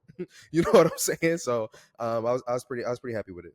And they weren't ready for it because there was no Grogu merch available in season 1. They had it all. It was ready for season 2. They were not going to make that same mistake again. But season 1, I'm like, what the like? Where's the Baby Yoda? We didn't even know his name at that point. Like, where's the Baby Yoda stuff? But yeah, no, it was a solid opening. Moving on. Clone Wars season 7, which was the final season. Now, people had called for this for years because Clone Wars prematurely ended. It was a story that had been running prior to Disney and the purchase of Lucasfilm, and they actually canceled the show because it didn't fit in with the vision of what they were trying to do with Star Wars at that particular point. In fact, they kind of nixed all the expanded universe stuff and redubbed it Star Wars Legends. Like, hey guys, yeah, those books that came out, we know you read them, we know you love them, but we're not going to be taking a lot of that stuff. We might pull here and there, but it's mostly irrelevant because we're telling our own stories. However, Clone Wars, it has such a legacy and so much of a fan base that petitions and people just rallying behind the show to have a really meaningful conclusion, they kind of willed it into existence. And we got the final season, season 7 in 2020. They were able to finally wrap up the story after being off of the air for, I think, like 7 years at that point. It previously was on Cartoon Network, and then the 7th and final season debuted on Disney Plus when it came out in 2020. And so we got the last batch of episodes, wrapping up really the story of Ahsoka and Anakin, of course, and his transition to Vader. What do you want to say about Clone Wars, and what grade did you give it? Man, Clone Wars season 7. I'm a big Ahsoka fan, of course, particularly coming from Clone Wars, which gave Ahsoka so much, and what a cool character to develop over a long period of time. Shout out to Dave Filoni, man. But Clone Wars season 7 in particular was just like the last 4 episodes in particular. I think almost like you could watch them like movies if you really wanted to, and it made it so epic and so cool, and it was a really good conclusion to I think what a lot of fans were hoping for, me included. I was like, yeah, that was lovely. That's exactly how that was supposed to go down. So I absolutely loved it. I gave Clone Wars season 7 an A, man. I thought they did a really good job on finishing that thing across the board. I enjoyed it. Yeah, I think it deserves an A. Yeah, Clone Wars, it's one of the more celebrated stories I think that we've gotten in the 21st century of Star Wars. It's one of those things that people kind of underestimated it, but then when you actually watch it and you dive in, it's like, oh, wait a second, there's a lot here. There's so much, and that's what the show always was. Clone Wars season 7, was super excited about it, and I think everything you said is true. Those last 4 episodes are what stands head and shoulders above a lot of the other stuff they put out. If I was to judge those episodes on their own, that would get an A by itself, just because of that. But like the rest of the Clone Wars, the entire series, there's episodes that don't really matter all that much, where it's like, this isn't Yeah, as filler. interesting. It's some filler stuff. They colorize them. That the yellow episodes are kind of the main through line adventures. The blue episodes are the really disposable episodes that kind of don't matter at all. Mm-hmm. But then when you get the batch of the red episodes, shit's going down. It's like, you better watch this. Oh, it's going crazy. So you have to watch those red episodes when they drop. So thinking about the whole season in totality, I'm giving it a B. Mm-hmm. But again, if I were to judge like the last 4 episodes by themselves, if I could do that and just like separate it, that would get an A easily, because there was almost no better way you can conclude that story, wrap up Ahsoka's story, her relationship with Anakin, obviously, just seeing how it affected her. And it's sad. It's a downer. I think that's one of the things that worked really well for that show overall, is just the fact that like they got dark. They got really real a lot. They didn't pull It punches, and did. they leaned into the darkness of where the story was transitioning to at that time. So I enjoy Clone Wars season 7. The whole show is just like really, really a special place in the entire Star Wars canon. Moving on, Mandalorian season 2 came out really quickly after the first season. They had it ready to go, dropped in 2020. This season is definitely better than season 1 for me. I know we talked about it a lot on the podcast. It was great, because that was in the throes of COVID. There was not much coming out, but the Mandalorian season 2 was able to up the ante, up the stakes, and really show you how this is all connected in with other characters. Brought in Ahsoka for the first time in live action, portrayed by Rosario Dawson. That episode was just amazing. Just a lot of really, really good stuff, a lot of great action. Grogu pissed me off a lot. I was very bothered by some of the stuff he was doing. I'm like, this is really irking me and irritating me. But again, really, really solid entry and follow up, and I think it plussed everything that they did in season 1. I'm gonna give it a B+. Yeah. Right here with you again. I also gave it a B+. It was, again, season 1 was like, okay, this is what this thing is. We're at a Western. We're just on adventures. And season 2 was like, we're going to add to Mandalorian lore. Here's some cool things about Mandalorians you didn't know. Here's what Din Djarin, which his name is, which we learned that he's going through. And I think by the end of it, season 2 just does end up being better episode by episode. Forget Oliphant's in that season, and the Easter eggs are really cool. And yeah, I just feel like they kind of found a footing, and understood where to go after season 1 success. It was like, okay, like you said, let's plus it and kind of add some things to make it a little bit better. And I think they did overall. Certainly. Moving on, Star Wars Visions, the first season. This was a brand new experiment, basically adapting the Star Wars story to fit within anime form. They worked with a lot of international studios, a lot of anime studios all across the world to make Star Wars Visions season 1, which was this anthology series that was going to tell standalone, isolated stories, largely unconnected from main timeline, main canon stuff. In fact, I think that they said like some of these things aren't officially in canon. They kind of happen in isolation. You can just kind of enjoy them on their own merits. And it was a breath of fresh air when it came out. I do really remember just like having a good time that they were going to lean into this, because I was just a big fan of the Animatrix, just like that idea of just taking a universe, a popular IP, and just like making it an anime and just telling like unique stories with different artists and different studios. So when they did this and that first trailer dropped, I was super excited. What did you ultimately grade Star Wars Vision 1? Yeah, man. I honestly, I gave this a lot of points for being something they hadn't done before. It's like, dang, why haven't we been doing this forever? This is really dope. This is really cool. Plus, I like a lot of the episodes from 1. Not all of them. Some of them are like, why are we here? Tatooine Rhapsody in particular, like, what are we doing here? But I found myself locking like the dual Village Bride, Ninth Jedi, twins. A lot of those visuals and episodes are things that are going to stick with me for a little bit, and I think that's important to know. Lop and Ocho was like, who's this bunny Jedi chick? You know what I'm saying? So I actually end up giving Visions 1 a B+, and that's not, I think individually, of course, a lot of the gradings would be different, but overall, again, as a taking a limb out, doing something different, and a lot of those episodes being really cool, I gave it a B+.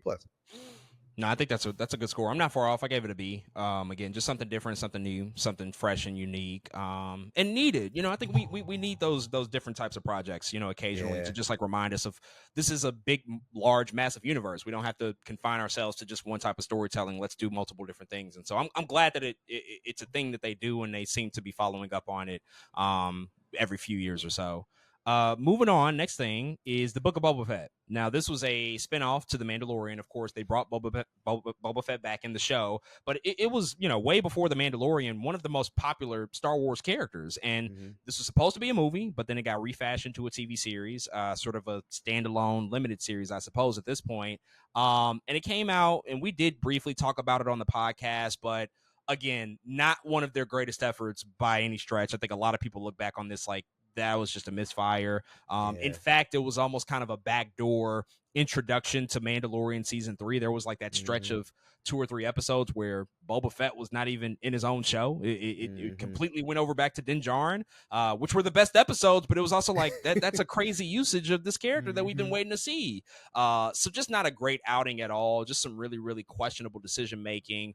Book of Boba Fett is not something that I think I'll ever revisit. I haven't touched it since it came out. I can't see myself rewatching it for any reason. It's just not a good show, so I give it a Yeah. D. It just didn't Yeah. work, and I, I I think even the premise of it, like the idea of him being, sort of the ruler over this criminal underworld within the Star Wars universe, that whole idea of him being like a kingpin.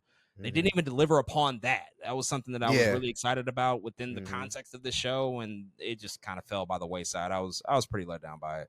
Yeah. The potential for this thing was so high that I think I don't know what they thought was going to happen, but bro, my PSP, I used to have like this little Boba Fett keychain, like on my PSP. Like Boba Fett was a really cool character, and to that point, part of it was because we didn't know a lot about him. We was like, who is this dude? Where did he come from? And when you get the opportunity to flesh something like that out, somebody who people think is cool because you don't know a lot about him, you better do a damn good job. And that idea, like you said, of him being a kingpin, is like, oh shoot, let's do it. That feels like some things he could do. Man, he spent the season in board meetings and in the back of trucks and walking around, and I'm like, what are we doing here? There was like an episode I remember liking, but it was just like, when you like one episode out of what, 6 8, what does that mean? Like, what is you know what I'm saying? What are we doing here? So I gave Book of Boba Fett a D plus, just because. But man, what a disappointing show. Again, had really a lot of potential, I think, with the character. But yeah, a couple of decent action sequences, but other than that, he just kind of fell by the wayside of like, what are we doing here? And by the end, you're asking yourself a question: that this had to get made? It's like, unfortunately, you're not as cool as Din Djarin is now. Like, you know what I'm saying? Like, we thought Boba Fett was like this cool dude. Now I'm like, shoot, give me Mando back. What is this? So yeah, it was pretty disappointing. I think that was the mistake. They kind of worked backwards. People had Yeah. been wanting Boba Fett for decades, ever since we Hmm. saw him, prematurely die in Return of the Jedi, and people were like, Yeah. "That's a really cool character. Give him a movie. Give him a movie. Give him a movie." And we finally get to a place where that's possible. But then Mandalorian comes along, and he's kind of doing all the stuff that Boba Fett should have been doing, but Yep. now there's really no space for that, so we have to make him different enough to justify the existence of his own show. But it just wasn't a good show. It was a real stain on what they were doing. The hits keep on coming. Next up is Obi-Wan Kenobi, another highly, highly, highly anticipated project and show. Just considering Ewan McGregor became one of the most beloved aspects of the prequel trilogy, and people wanted to see a follow-up, see where he had been in that time between Revenge of the Sith and the original Star Wars movie. What was he doing? And the inevitable rematch and showdown of Obi-Wan Kenobi and Darth Vader. And they teased this initially at the Disney Investor Day in 2020, and that was one of the key selling points. You'll get to see this rematch. You'll get to see them fight again. And we got the show. It was a limited series. Again, I just remember it wasn't all that great at all. We did Hmm. review it, I think, pretty in depth. I think we talked about it each and every episode, and had a couple of high moments, a couple of high spots, but largely didn't work. But ultimately, what grade did you assign for Obi-Wan Kenobi? Yeah, this show is interesting because thinking about it, this show actually had a lot of good performances. Like, of course, Ewan McGregor showed up. The short moments that Hayden Christensen was in it, he showed up. Moses Sumney comes in and does a good job as Reva. And what they tried to work off this whole relationship between Obi-Wan and young Leia thing. I was like, okay, I kind of see the ideas of what we're going for here, but man, I remember part of it just being like, why is all of this unfolding on this soundstage? Once again, like, why does this look like this? There are a couple good moments with some really cool, scary Darth Vader moments I really like. But overall, I ended up giving this just like a C.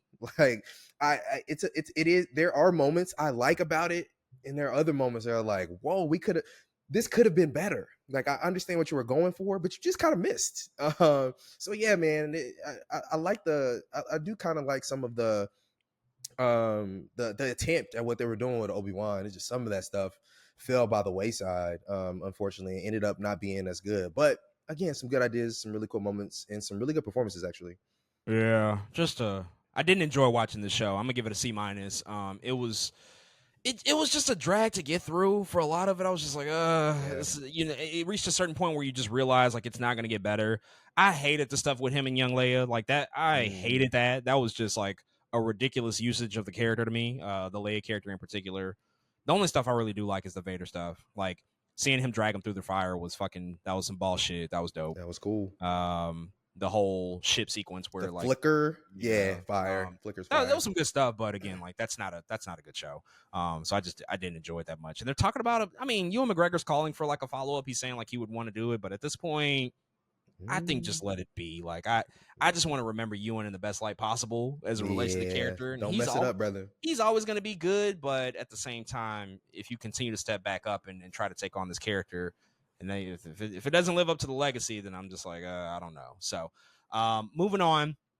Tales of the Jedi. This was a little bit different because this was connected to the Clone Wars, but it was also separate. This is also like an anthology series, animated series that they started to do in 2022. There have been a couple of follow-up Tales of the Empire we'll get to, and they're going to drop Tales of the Underworld this year. But this is telling, somewhat adjacently related stories to the characters of the Clone Wars. And so Tales of the Jedi specifically focused on Ahsoka, but then also Count Dooku. We got a lot of Count Dooku stuff that we had never saw before, and those were like my favorite aspects of Tales of the Jedi because you got a lot of like human stuff about Count Yeah. Dooku that Christopher Lee just never got the opportunity to do in the movies Mm. because Attack of the Clones is just not good, and so he had to work with some really hokey shit. But Tales of the Jedi gave that character, the Count Dooku character, because he used to be a Jedi. That's the Yeah. interesting thing. He used to be a Jedi that transitioned to the dark side of the Force and became a Sith, which is always just like interesting to examine. So it was good. It was solid. I liked that it was like the same style of the Clone Wars. It kind of followed up that whole aesthetic and did, things very similarly to that. It felt like it was in the same family. So I'm gonna give it a B. And I think it was like a really, really solid addition again to like different things that they were doing, telling stories, not so much in a fashion in which we have to follow along for 7-8 seasons. We can just kind of watch this in Right. one go and be done with it. But for those little short stories, those 15-20 minute little installments, most of them were interesting. Not all of them hit, but most of them were pretty interesting to me. So I liked it.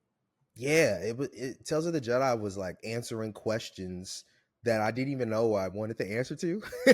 And I think that's good bridge gapping, if that makes any sense. You know what I'm saying? It's like, oh shoot, that does make a lot of sense, or oh, that's where that comes from. But yeah, bro, Count Dooku was really cool. The inclusion of Yaddle I thought was pretty decent. We got some things from her, which Yeah. is funny because a lot of people joke like, why she talk normal? Like, why does Yaddle talk normal and Yoda is like talking all kind of whatever, man? I think that's so funny. But yeah, I really enjoyed Tales of the Jedi. I think they did a good job, and I also gave it a B. Sounds good. Next one, another live action show, Andor season 1, which I have said numerous times, best Star Wars we've gotten since the 80s. I don't think it's close at this point for me personally. And I'm so excited for season 2 that's about to come out. I'm rewatching season 1 as we speak, and it's just as joyful and amazing as I remember originally watching it. But it was just such a bold, mature adult take on stuff that we had seen and we speculated about, but we hadn't really seen executed on this level, such a high level at this type of scale, with all these characters, all these stories, and ultimately the influence that it has really on the events that are going to happen within Rogue One and then of course the original Star Wars. And so I'm a big fan of Andor season 1, made no bones about it. And we talked a lot about it on the show a few years ago when they were dropping those episodes. And so yeah, what letter grade did you assign for the first season of Andor? Man, it's funny because when you watch Andor and you think about it, it's almost like Tony Gilroy was like, how can I make the most non-Disney Plus Star Wars show that I can make? He was like, how can I do the opposite of everything else that's going on here? And something I've been learning that I like over time is when properties can grow up with its fans. Like I talk about that with Fiona and Kate coming off of Adventure Time. It's way more mature than Adventure Time was. Adventure Time wasn't just like some super kiddie show, but Fiona and Cake is like, oh, how do we tell a story for our fans who used to be younger who are older now? And part of me feels like Andor is a little bit of that. Like, what do we give the fans who are older? All Star Wars doesn't have to be like this huge family oriented thing. How do we get more mature? And like you said, everything, bro. The following Cassian Andor and this story and all these characters, just something so different. And this could just be the still high that I am off of this show, but I definitely gave it A+. I just like it that much. It's just like, y'all, this is how you do something different, refreshing. It's shot well. The camera work is fire. The performances are going crazy. I'm being surprised. There's cameo characters in it that I wasn't expecting, not from Star Wars, but just actors. Like, whoa, how'd you get here? It's really good, man. I really enjoy it. It could go down over time, I don't know, but right now, again, it's still an A+ for me. It's prime television. Yeah, certainly. It was one of my favorite of 2022. I'm giving Andor an A. Just love the show. Love everything about it for the most part. And yeah, just super excited for season 2 when it drops, the last season of it. Moving on, The Mandalorian season 3. This was some time in between season 2 and season 3, about a 3-year gap. So we had to wait substantially longer than between season 1 and season 2. So the anticipation had only built and mounted even more because The Mandalorian really became, I think, one of the more popular shows on Disney Plus. Unfortunately, season 3 is the weakest of the seasons of The Mandalorian. We reviewed every episode when they dropped. Not bad. Couple of good things here and there, some exploration further of just, the whole mythology behind Mandalore and their clans and their different factions, and they really, spotlighted Bo-Katan quite a bit, which I thought was fine, but I think for me, a pretty significant step down from what they had previously done with the first 2 seasons, and so ultimately I give it a C-.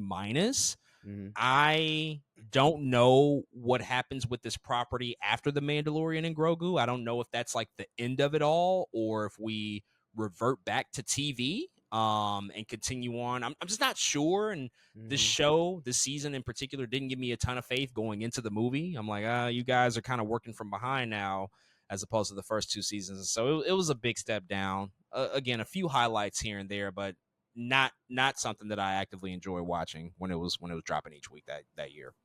Yeah, I remember being every week. It was just like, oh, that's okay. Oh, that's okay too. Oh, this episode is okay, but overall, just ends up being regular and okay. And I think in the most normal form and just less interesting, to be honest, to put it as basic as possible. So I actually ended up giving it a C. Just, it was just like, oh, it's watchable, but I'm not as interested. I remember the season 1 and 2. I was like, man, I can't wait to watch an episode of Mandalorian. What's going to happen?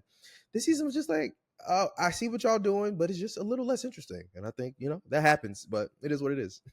That was the thing. It did not have that excitement level behind it. Those first 2 seasons, when a new episode of The Mandalorian dropped, I felt like I had to watch them when they dropped. I felt like I was rushing to the TV to see the new installment. Never felt that way with season 3, unfortunately. Yeah. Moving on to Ahsoka. This was a show that we actually did not talk about on the show really at all. We were off for a little bit when the show was airing, but highly anticipated, beloved character who grew to be beloved. People forget about this.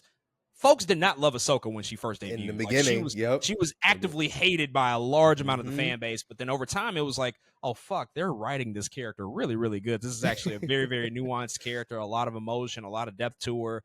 Grew to become a beloved fan favorite, and Rosario Dawson stepped into the role, had been fan casted for years, and stepped into the role for this live action show, which is kind of a spiritual follow-up to Star Wars Rebels, another very well-received show that dropped in the mid-2010s. And so Ahsoka came in to, take on some of those loose threads, but then also, again, try to connect her existence and her character for audiences who might not have been exposed to Ahsoka during the Clone Wars or Rebels, and try to make sense of her character and the connection with Anakin and all of that stuff. So it had a lot to do. I don't think it was necessarily successful in a lot of those things.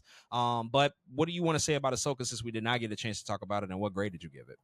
Yeah, Ahsoka was fine, man. It was one of those things that it did have a it was not it had a lot of big ideas. Like you said, it had a lot to do. People, and what's also interesting, a lot of people really didn't even know about Thrawn in general. So it's like, how do we get to understanding about Grand Admiral Thrawn? How does he even show up? A lot of people didn't even watch Rebels. It's like, how are we tying all these things together? And I think it did do something where it did move I guess they're calling it the Mandoverse a little bit forward, but it's called Ahsoka, and honestly, we honestly don't spend that much time with Ahsoka, like thinking about her thoughts, how she feels about all this, getting into where she is really, because it has to do all those other things that surround it. And so it ends up being pretty slow. And the interesting bits are interesting, but again, just a little bit too far and in between. So I end up giving Ahsoka a C plus. It's fine. It's very watchable. There are things I like about it, but man, it had a lot to do, and unfortunately, we didn't have enough time to get to Ahsoka herself. Yeah, this was also, I think, similar to the Mandalorian season 3, where I just was not excited to watch it. I'm giving it a C minus. Mm-hmm. I really only liked the stuff in the middle when Mm-hmm. Anakin pops up. To be quite frank, to see Hayden Christensen back in live action again was a treat. Yeah. That was good stuff. Um, Outside of that, just the connections to Rebels, which that has its own baggage, and those side characters, those supporting characters, I'm just like, they're not that interesting to me. They just didn't work Mm-hmm. out that much for me. You do want to spend more time with Ahsoka, but she's doing so much to service a lot of the supporting characters in her own show, which I think was a mistake. I think that was a mistake. Even Yeah. though we had gotten a lot of time with Ahsoka, we saw a lot of her development in Tales of the Jedi and Clone Wars and even Rebels, but this was also the first time in live action, so it's still a little bit different. And there are Mm-hmm. still large chunks of the fan base who never watch any of those animated shows. So I think that this was a real opportunity to really propel her, and it didn't do a ton of that for me, unfortunately. So C minus is what I give it. Moving on, we're in the home stretch here. Star Wars Visions 2, follow up to Vision Season 1.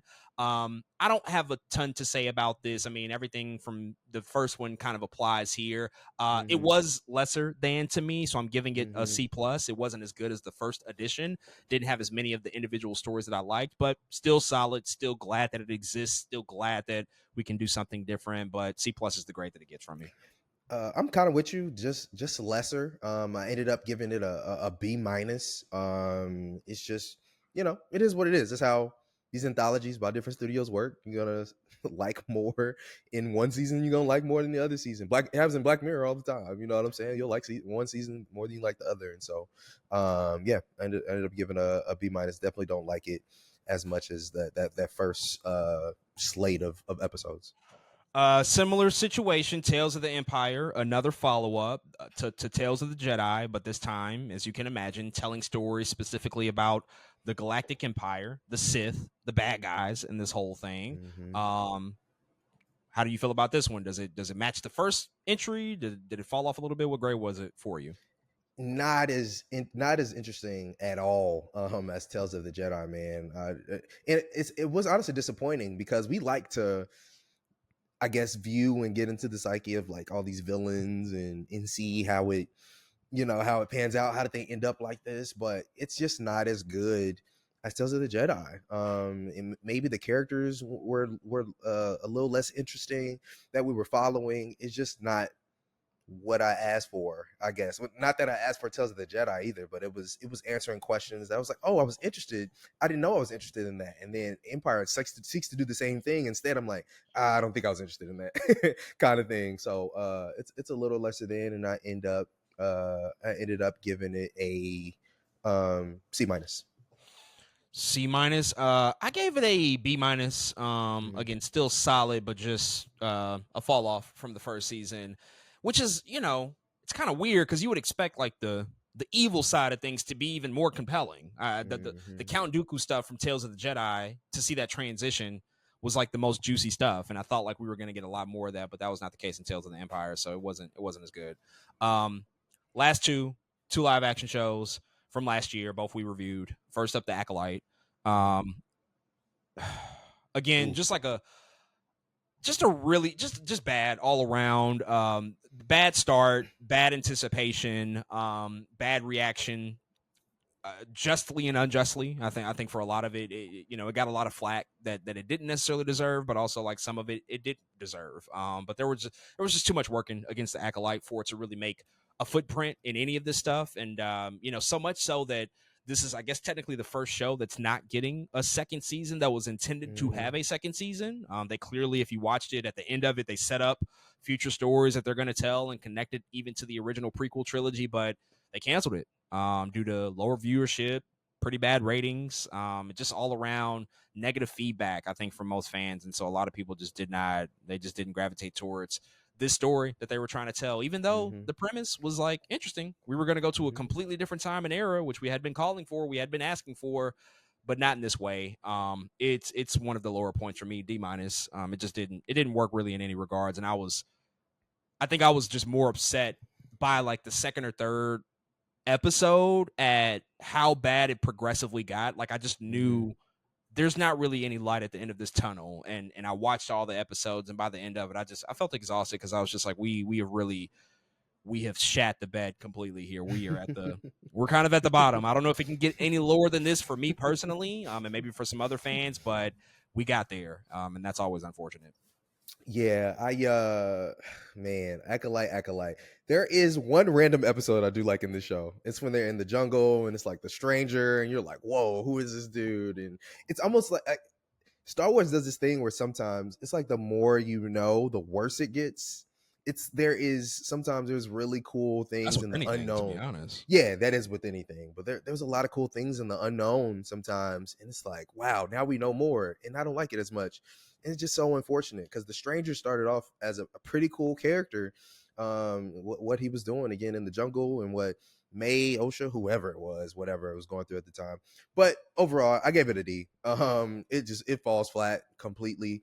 But yeah, I give it a couple points because there was one random good episode in there. I was like, oh shoot, okay, maybe we're gonna pick it up, and then it never picks up. It hits it, and then it's just back down from there on out. It's like, wow, why couldn't we figure out how to make this thing interesting? Because there was something in there, but it's like they could never figure it out, man. It's too bad.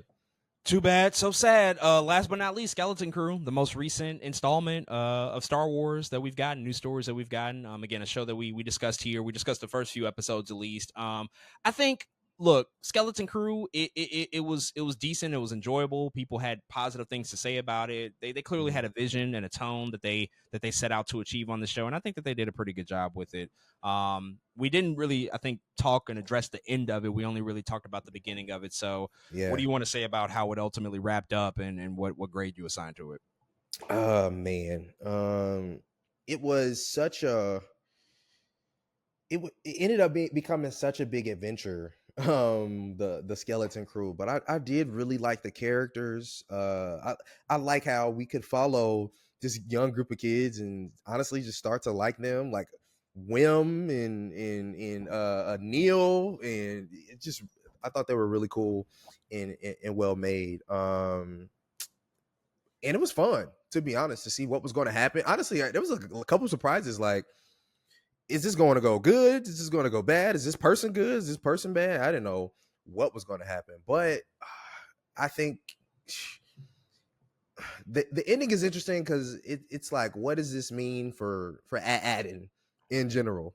Like the galaxy now understands, reveals at Adin and is no longer in isolation. It's almost like it reminded me of something else, but I couldn't put my finger on it. I lost it, but this had happened in another story where there was a secret place and everybody knew about it. It might be Wakanda, low key.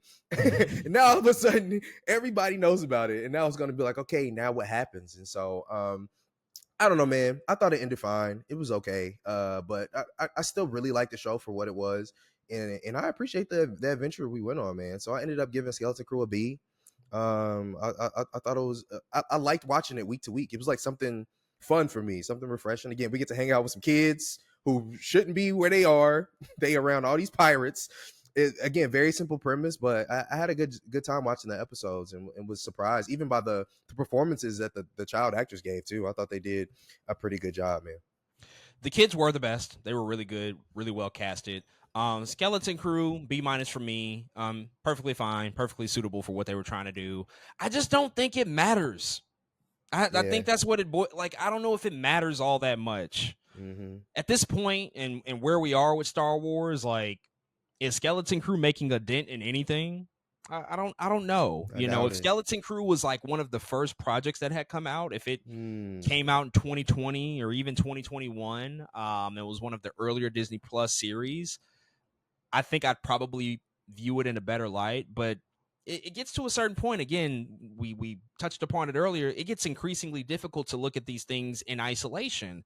It all kind of becomes somewhat intrinsically linked to the larger vision, quote unquote, using that term loosely, that's at play, and how this all works and synchronizes together for what Mm-hmm. they're trying to tell us about the current state of Star Wars. And Skeleton Crew, while I did enjoy aspects of it, I just don't know if it's going to matter. And look, let's just be honest. We have seen many 21st century shows come and take that same aesthetic that was established and perfected in the 80s by those Mm-hmm. Amblin movies, by the same movies that Kathleen Kennedy produced and Steven Spielberg directed.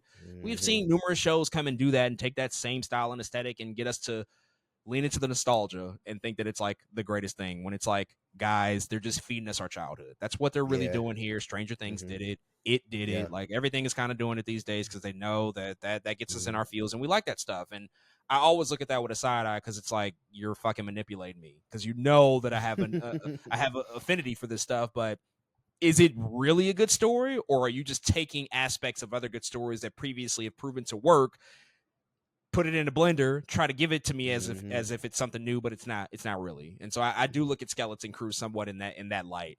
Mm-hmm. But that's the last one. So now comes the average totals. I know mine. Do you know your score offhand? I did the calculations Oh for no, I don't. mine. Let's see. Okay, so while you do that really Yeah, yeah, quickly, again, to do this, you add up all the numbers and then divide it by the total amount of projects, which is 19. And so my average total out of this is ultimately a 2.33 yeah. score, which equates to a C plus, which Damn, I think is exactly right. I think it's exactly right that for sounds accurate. what we've gotten with Star Wars, where things are.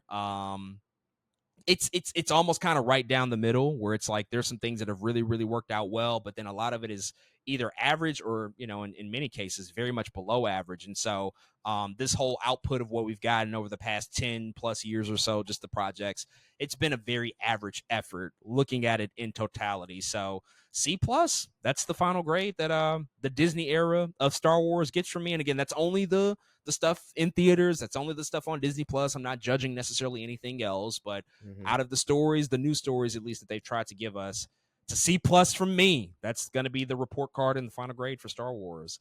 Were you able to get yours? Do you have your I'm final? almost there. Divided by what? How many we It's got? 19 total. 19. So my score ends up being 2.57. 2.57, which is that's in between C plus and B minus. Mm-hmm. Conventional wisdom 5, you typically round up, so it's about a B minus. 2.7, Okay. yeah, it's about a B minus for you.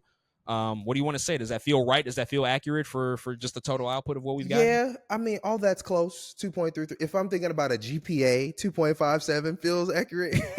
You know what I'm saying? Like, Just squeaking yeah, on you by. We just you kind of barely, yeah, you barely might be getting there. passing. You gonna walk across the stage, but I don't know if you're gonna get nothing else outside of that. You might not get no scholarships. You better No, hope you left-handed. no, You no know what magna I'm cum laude, saying? none of that. Yeah, nah. Yeah. You better hope you left-handed. Hey, your parents gonna just be happy you walked across that thing, man.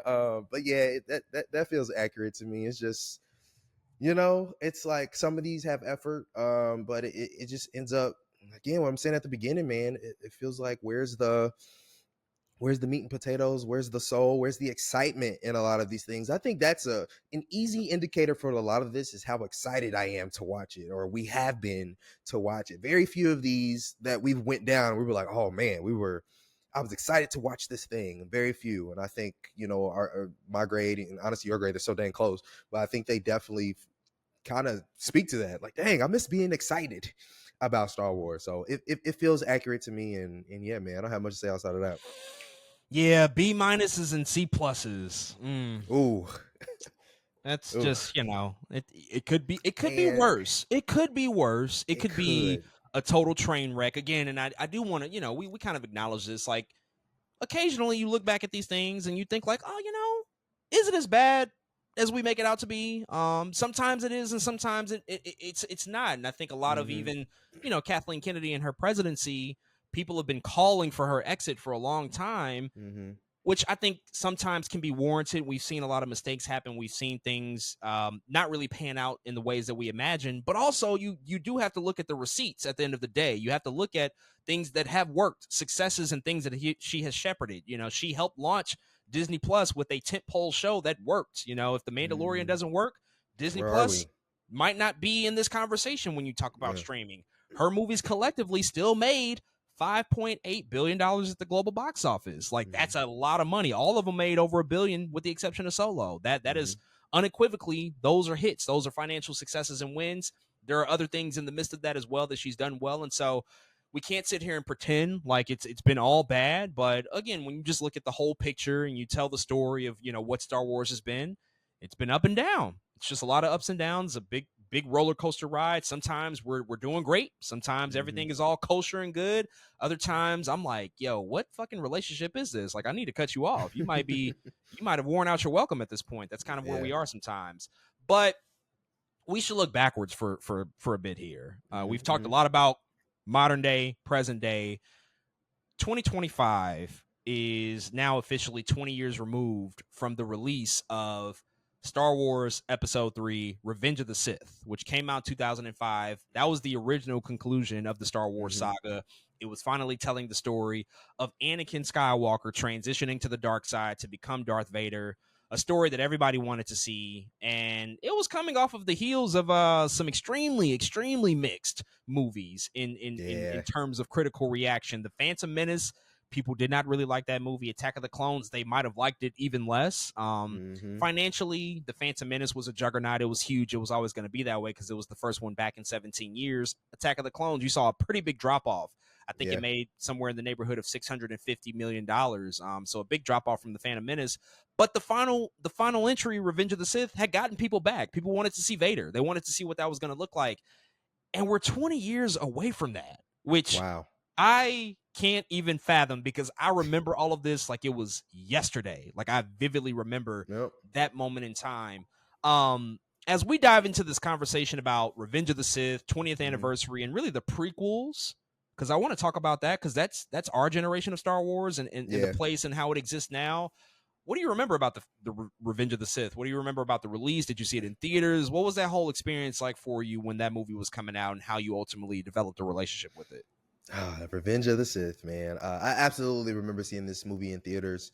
Again, this is around the time where my cousins are somewhat still around. At least in the when we go see movies together. Again, we went to see a lot of nerd kind of movies together, Lord of the Rings, superhero things, and Star Wars is absolutely, most definitely a part of that.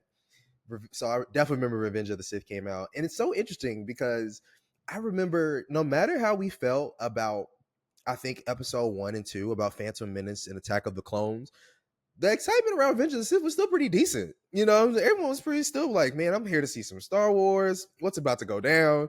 And people knew, like, it's literally in the name, but people knew this was the transition time. Like, it's time for Anakin to go bad. What is this? What is this going to look like? And I remember seeing that in theater and being like, wow. And it's funny because when you're younger, at least I didn't understand every single plot line that was happening, because a lot of the political stuff sometimes can get a little confusing. Of course, now I understand it, I get it in its totality, but back then I was just like, wow, what's happening in this movie? This movie's kind of cool. Like, oh, that's what's going on. Oh, this is, and there was some wonder that actually existed in Revenge of the Sith. And no matter how much you've seen it coming, the hate of Anakin and all these other things, it did not take away from just what we got out of the third act. And so, man, honestly, Revenge of the Sith does have a special place in my heart because it was, the energy in the theater was different from episodes 1 and 2, but beyond the end of episode 1 where everybody was like, oh my god, what is Darth Maul, what is going on here? But Revenge of the Sith had a couple of those moments. I was like, oh, this is what Star Wars could be, because the hand-to-hand combat was, it's probably still my favorite hand-to-hand combat Star Wars that I've ever seen. It's like, that's the choreography I look for. Like when I'm talking, if I ever talk shit on the sequel trilogy and how they fight, this is the movie. That's the reason, because of that. Like they're going crazy in this thing. And so, yeah, man, it has a special place in my heart. I was really excited to watch it. And I definitely remember being in that theater when it came out. It was a different time. It really was. Revenge of the Sith, this was a moment for me. I was so excited for this film. I saw all three of the prequel films in theaters. Star Wars The Phantom Menace was my first Star Wars movie in theaters ever, and I was just so excited as a young kid. I remember all of those memories pretty vividly, but I do remember seeing The Phantom Menace, and after it, even at that young age, thinking, I don't know if I'm going to be You weren't watching feeling this it? all that much. Yeah. The pod race is great. Duel of the Fates is great. The fight with Darth Maul at the end is great. There are great moments in that film that everybody still celebrates and talks about. But the pacing and structure of that movie is shit. It's terribly paced, terrible structure. There's really no main character. Like, who's the main character of that movie? Is it Qui-Gon? Is it Obi-Wan? Is it Maul? Is it young Anakin? Like, we don't know. Couldn't tell you. So it just didn't work. And then Attack of the Clones is probably the most shat upon Star Wars movie of this day and age, just because it gave us so many memeable moments. Like, still to this day, like every line of dialogue in that film has become an internet sensation, an internet meme over the years. It just didn't do well. It just wasn't that great of a movie, even though, again, it had great moments, and I would argue even better structure than Phantom Menace. It was a better structured and better paced movie, but the dialogue and the delivery was just, George Lucas, what the fuck were we thinking? It just was not good stuff. Revenge of the Sith, though, as you said, people were still excited because we just knew, like, this could still be great. Like, Darth Vader is on the way. We could see what this whole thing looks like. And look, Revenge of the Sith is far from a perfect movie. Does it still have some very cringy dialogue? Absolutely. Are some of the performances questionable? No doubt about it. But God damn it, I love Revenge of the Sith. I unapologetically love this movie. And you know what? A lot of people love Revenge of the Sith. This is some people's favorite Star Wars movie. And if somebody were to tell me that, although it's not my favorite personally, but if somebody told me this is my favorite Star Wars movie, I'd get it. I totally understand it, just because it had a lot of consequences. It was extremely influential. It shaped, obviously, everything that you know about the original trilogy and added that backstory and colored in those lines that we needed from all those years ago. It did a lot of stuff really, really well. And I think when you look at all the faults of the previous two movies, when you look at the things that didn't work in The Phantom Menace and Attack of the Clones, everything was improved upon by the time of the Revenge of the Sith. The dialogue, still cringy, but not as cringy. The pacing and the structure, much better in this one. And so it's one of those films that I still fondly look back on, and I still rewatch with joy and excitement to go back and view the film. And they're going to re-release it in theaters this year. And I think that that's just a testament to the fact, like, people still want to experience that movie. And also, similar to its predecessor, it's given us a lot of memes. It's given us a lot of stuff that we still just look at and we like laugh at, and many moments. Like, it's a very memorable movie in totality. And so I have much fondness for Revenge of the Sith. But, you know, as the movie does exist a part of that prequel trilogy, we know at that time that they just didn't work for a lot of folks. They weren't as celebrated as the original trilogy for you know, just reasons, of course. They're not as good quality wise per se, and they're not technically as influential as the original trilogy. I mean, nothing is really in all of Hollywood. It's impossible. I mean, why do you think that? I think things have changed in the past 15 years or so. You know, initially it was a lot of vitriol and hate. I remember all of this stuff very specifically. People shat on these movies, and some people still do. But there's been a reclamation over the past decade and a half. There's been a shift in perception about Revenge of the Sith, the prequel trilogy in its entirety. There's just a lot of adoration, and I think a lot of support for the success of those movies, for what they did accomplish and what they did do right. And people now claim those as good movies, which is just kind of a crazy place to be, because even 10 years ago, I would not have predicted that. But all these years later, we are seeing just a lot of love and a lot of support for these movies. And so what do you think led to the shift in perception for those prequel movies 10 to 15 years after they came out? You know, time is so interesting in how we decide to view things in post, and to look back and look in retro and be like, you know, that thing wasn't as bad, or that thing is worse.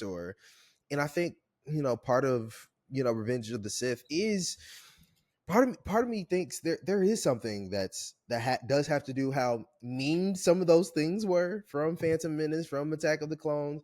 And honestly, I've seen so many clips from Revenge of the Sith in a positive light be resurfaced on the internet like all the time, especially when Star Wars Day comes around. A lot of people honestly are they pulling up Revenge of the Sith like when a lot of people think of their most memorable moments in the Star Wars, like you said, the prequel series, this is our Star Wars that we grew up with. And so when a lot of people reflect on that and they say, dang, what is my favorite moment from theatrical Star Wars or the Star Wars that I grew up with? A lot of those moments are from Revenge of the Sith. Or again, the very end of Phantom Menace in that fight, but usually Revenge of the Sith. Like I have the high ground, Anakin. Everybody knows what you can say that in a room, and somebody gonna know what the hell you're talking about. You know what I'm saying? And it's one of those cultural things that I think when it first happened, it's like it's in the slew of the three movies. It's with it. It's a package deal. Ooh, we don't know how we feel about those prequels, but now when time goes on, you see it on TV. We're seeing these movies get talked about on the internet. Anniversaries come up, and we're like, huh, Revenge of the Sith isn't that bad. Or like, oh wait, I really like this about Revenge of the Sith. Or this compared to Attack of the Clones and Phantom Menace, I think it's better. I think it's a better movie. And like you said, they did clean up all of those things. And I think it makes for, I think, new connections to the material for sure within the past 10 to 15, man. It really, even post sequel, I've seen more love for Revenge of the Sith go up.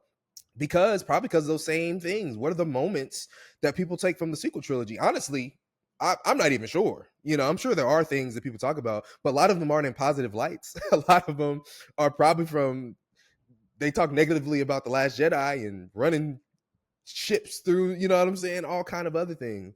But when we think about some of those good moments, Revenge of the Sith just had moments that were memorable that people could talk about. And I think that's one of the things. It's like being able to retro and be like, you know what, that thing wasn't as bad. Not only wasn't as bad, but now I think I like it. And it gets, you start watching it over and over, and it's like, wow, this is very quotable as well. It's just small things like that I think add up to make it as loved as it is now, I think. And I do think Revenge of the Sith is clearly the high watermark. But again, even beyond that, like all three prequel movies have things to celebrate, I think, that are very much worth people's time. And a lot of people have already been very cognizant of this, but even Attack of the Clones, like that whole Coliseum fight, seeing a bunch of Jedi fight the droids, like that shit is awesome. Like we don't ever see that many Jedi on screen and anything else. That's like a very, very big moment, a pivotal moment. And it set the path for the Clone Wars to even be a thing for that animated series, or even as I noted earlier, Duel of the Fates and Phantom Menace and the song and the in fight sequence, like the whole idea that the hand-to-hand combat in Star Wars can be cool. They were taking a lot of cues from kung fu movies and wuxia movies and doing things differently that hadn't been done at that point before. In totality, all of the prequels have just taken on a new life in this new day and age, and I do think that the presence and the existence of social media has helped to rehabilitate those movies in a way that might not have been possible without social media, just because you now can be a part of like-minded people and see like, oh yeah, we laughed at that thing, that was funny, we recognize it's like not that good, but we have a certain affection for it. Everybody has quote unquote guilty pleasures. Everybody has movies that aren't considered traditionally good that you just like. They can be comfort watches. They can be things that lean into nostalgia because you grew up with them. There's a number of reasons to like something. And I think that people have developed just all sorts of different reasons in the right ways as to why the prequels have made their own sort of niche place in the existence of Star Wars stories. And in fact, my whole idea, my take, and it's not a unique and original take, I think other people might feel this way and say this, but the prequel era, the whole prequel era, I think, I'm not going to say it's the most influential. That's not possible or the case. But I think when you look at now and you look at what we're getting now, I think the prequel era is still kind of the high watermark of creativity and innovation and some of the best stuff that we've gotten if you look at it, because thematically, a lot of the themes that were explored in those movies, though they might not have necessarily been what people wanted, but the whole political conversations that were happening, examining Senate meetings and talking about just the duality of light and dark and the existence of corrupt politics being at play, that stuff is being examined now in current Star Wars projects. Like Andor is all about that. A lot of the politics in Andor is direct fallout from those prequel movies. Mm-hmm. Everything that happens with Anakin and just his transition to the dark side, that was kind of the first time we really saw the exploration of a darker character really, really succumbing to the pressure around him. And so much so, like, we're seeing a lot more of those stories come to the forefront. Again, the existence of the Clone Wars television show does Mm-hmm. not happen without the movie. And that Yeah. show goes as deep as you can go into any Star Wars lore. And Mm-hmm. they were able to add a lot of context and depth to this world and to this universe that you couldn't do in a 2-hour movie. But when you have multiple seasons of a show and you can retroactively make some of these things that didn't work in the movies better, Yeah. that's what you're using your power for. And I think that that's like a big lesson of all of this, is that George Lucas at that time, though people scolded him for what he was doing and they talked shit about his writing and the way that he examined this stuff, and the fact that he was leaning into Shakespearean ideas with the whole fall of Mm-hmm. Anakin, like, he created a canvas that was all new, all Mm-hmm. different stuff, all original ideas. He wasn't doing the same thing over and over that he did with the original trilogy. Just look at all the stuff that we got even with the Clone Wars. Characters like Asajj Ventress, characters like Mm-hmm. Savage Opress, like all of this Mm-hmm. stuff. They actually gave the clones humanity and Yep. identities. He Mm-hmm. was doing new stuff all the time instead of leaning on nostalgia. And I think it was tough for people to contend with at the time, but retroactively, we're looking back at it and it's like, wow, the prequel era gave us a whole lot of shit, stuff that we're still It feeling did. to this day. So, Mm-hmm. what do you want to say just about its influence, it's kind of its hold that it has, I think, on modern storytelling? We see it all the time now. Obi-Wan Kenobi is a direct Mm-hmm. sequel to Revenge of the Sith. I talked about Andor. Rebels Yep. follows up Clone Wars. Like, all of these things are direct tie-ins to what was birthed in that specific time between 1999 and about 2006, 2007.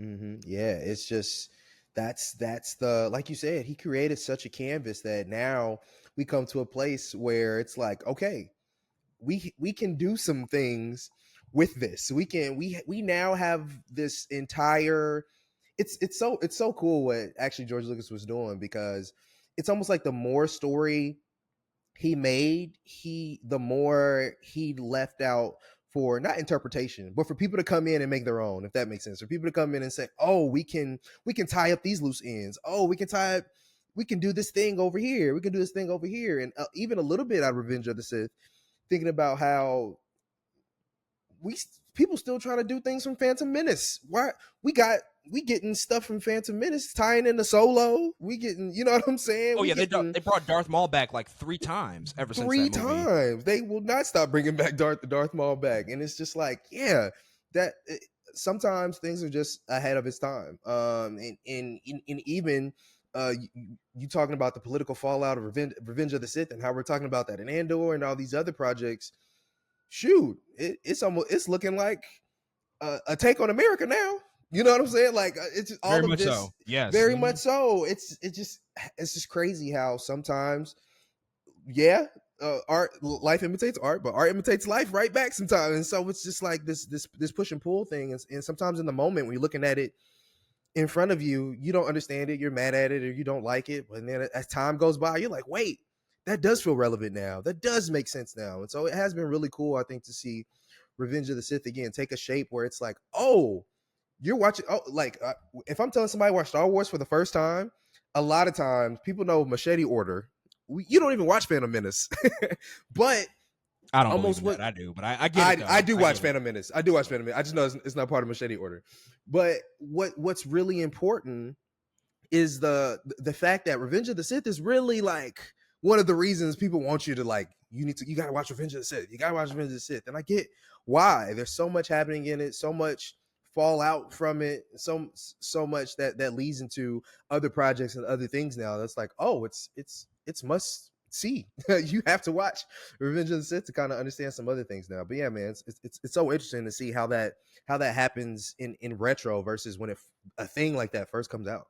Yeah, I mean, it's almost funny to, I think, re-examine this, because people really criticized Lucas for wanting to tell more nuanced stories in Mm-hmm. this fantastical universe. It's almost like we looked at them crazy. Like nobody wants to hear about Senate meetings and blockades and trade routes and all of this stuff. And it's like, okay, the delivery might not have been as good as it could have been, Mm-hmm. but Mm-hmm. these ideas and these themes resonate, and they can go really deep, and they can be expanded upon in very, very meaningful ways. The existence of the acolyte is all about how fallible the Jedi are.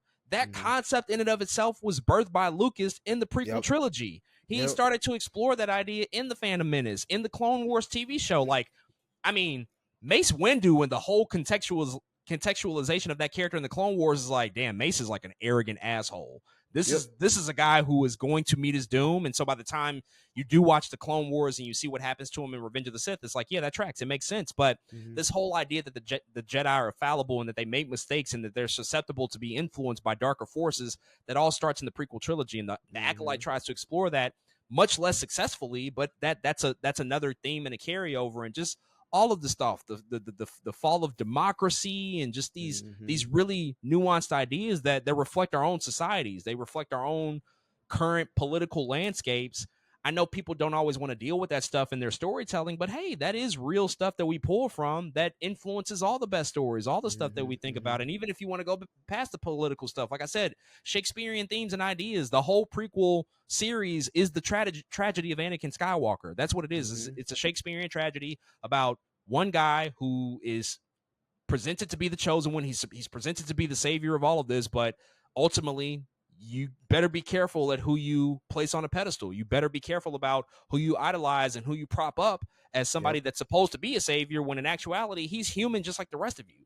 He can Mm-hmm. he can succumb to the dark side just like the rest of you. And so I just love that it is in a reclamation period, and that we do see the value of what George Lucas did, and the fact that he was one visionary who knew what he wanted to do.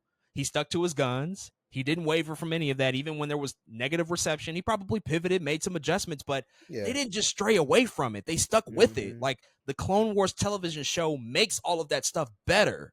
It But does. if you have a studio or a studio head or a company that is so fearful of fan reaction that they Mm-hmm. just abandon ship entirely, a show like the Clone Wars never happens. And I think Mm-hmm. that's kind of the dangerous place that we exist in with current IP, whether it's Star Wars or whether it's DC. We see people just abandon ship and try to give us things that they think that we want, when in actuality it's like, no, just give us your vision, but make it better. Just improve Mm-hmm. upon it, make it better.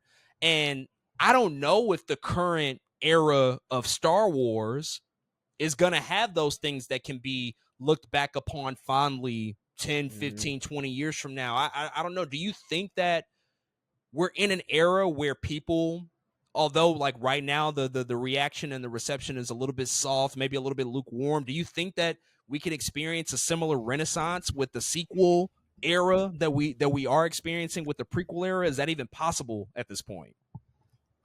I really don't think so, and it's because of what you said of the one vision, sticking to your guns. They don't do that here. There is no where we're sticking to this one vision, because there isn't one vision. There are several happening throughout all of these projects, I think, that we've been seeing. And anything is possible. I will say that, like, sometimes something happens or something comes out and we're like, wait, maybe the thing isn't as bad as we thought it was.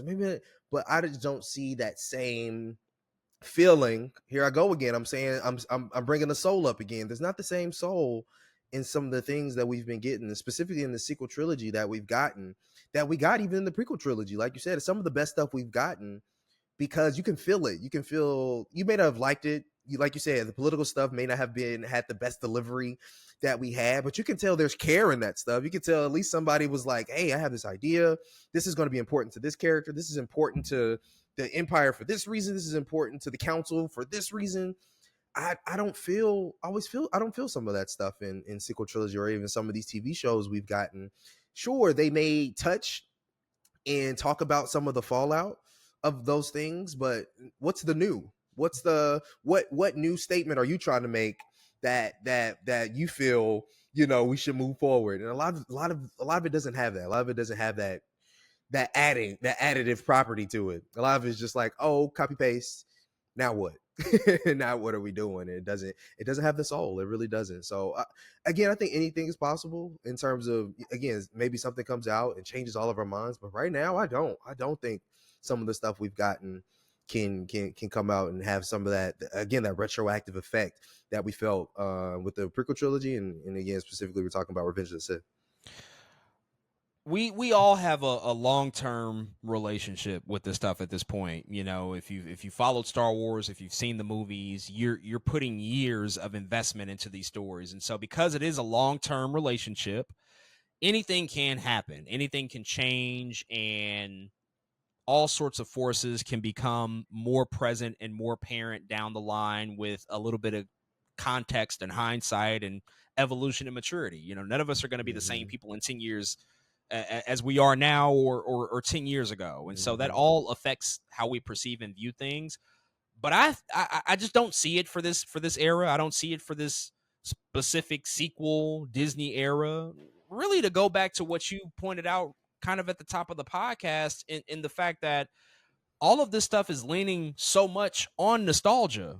Yeah. They are doing almost the opposite of what Lucas and Lucasfilm were doing in the prequel era, when he set out Mm-hmm. to do nothing but new things and to tell Mm-hmm. new stories and to introduce new characters and creatures and all sorts of stories that we just didn't even touch upon in the original era, the original trilogy, because technology hadn't caught up.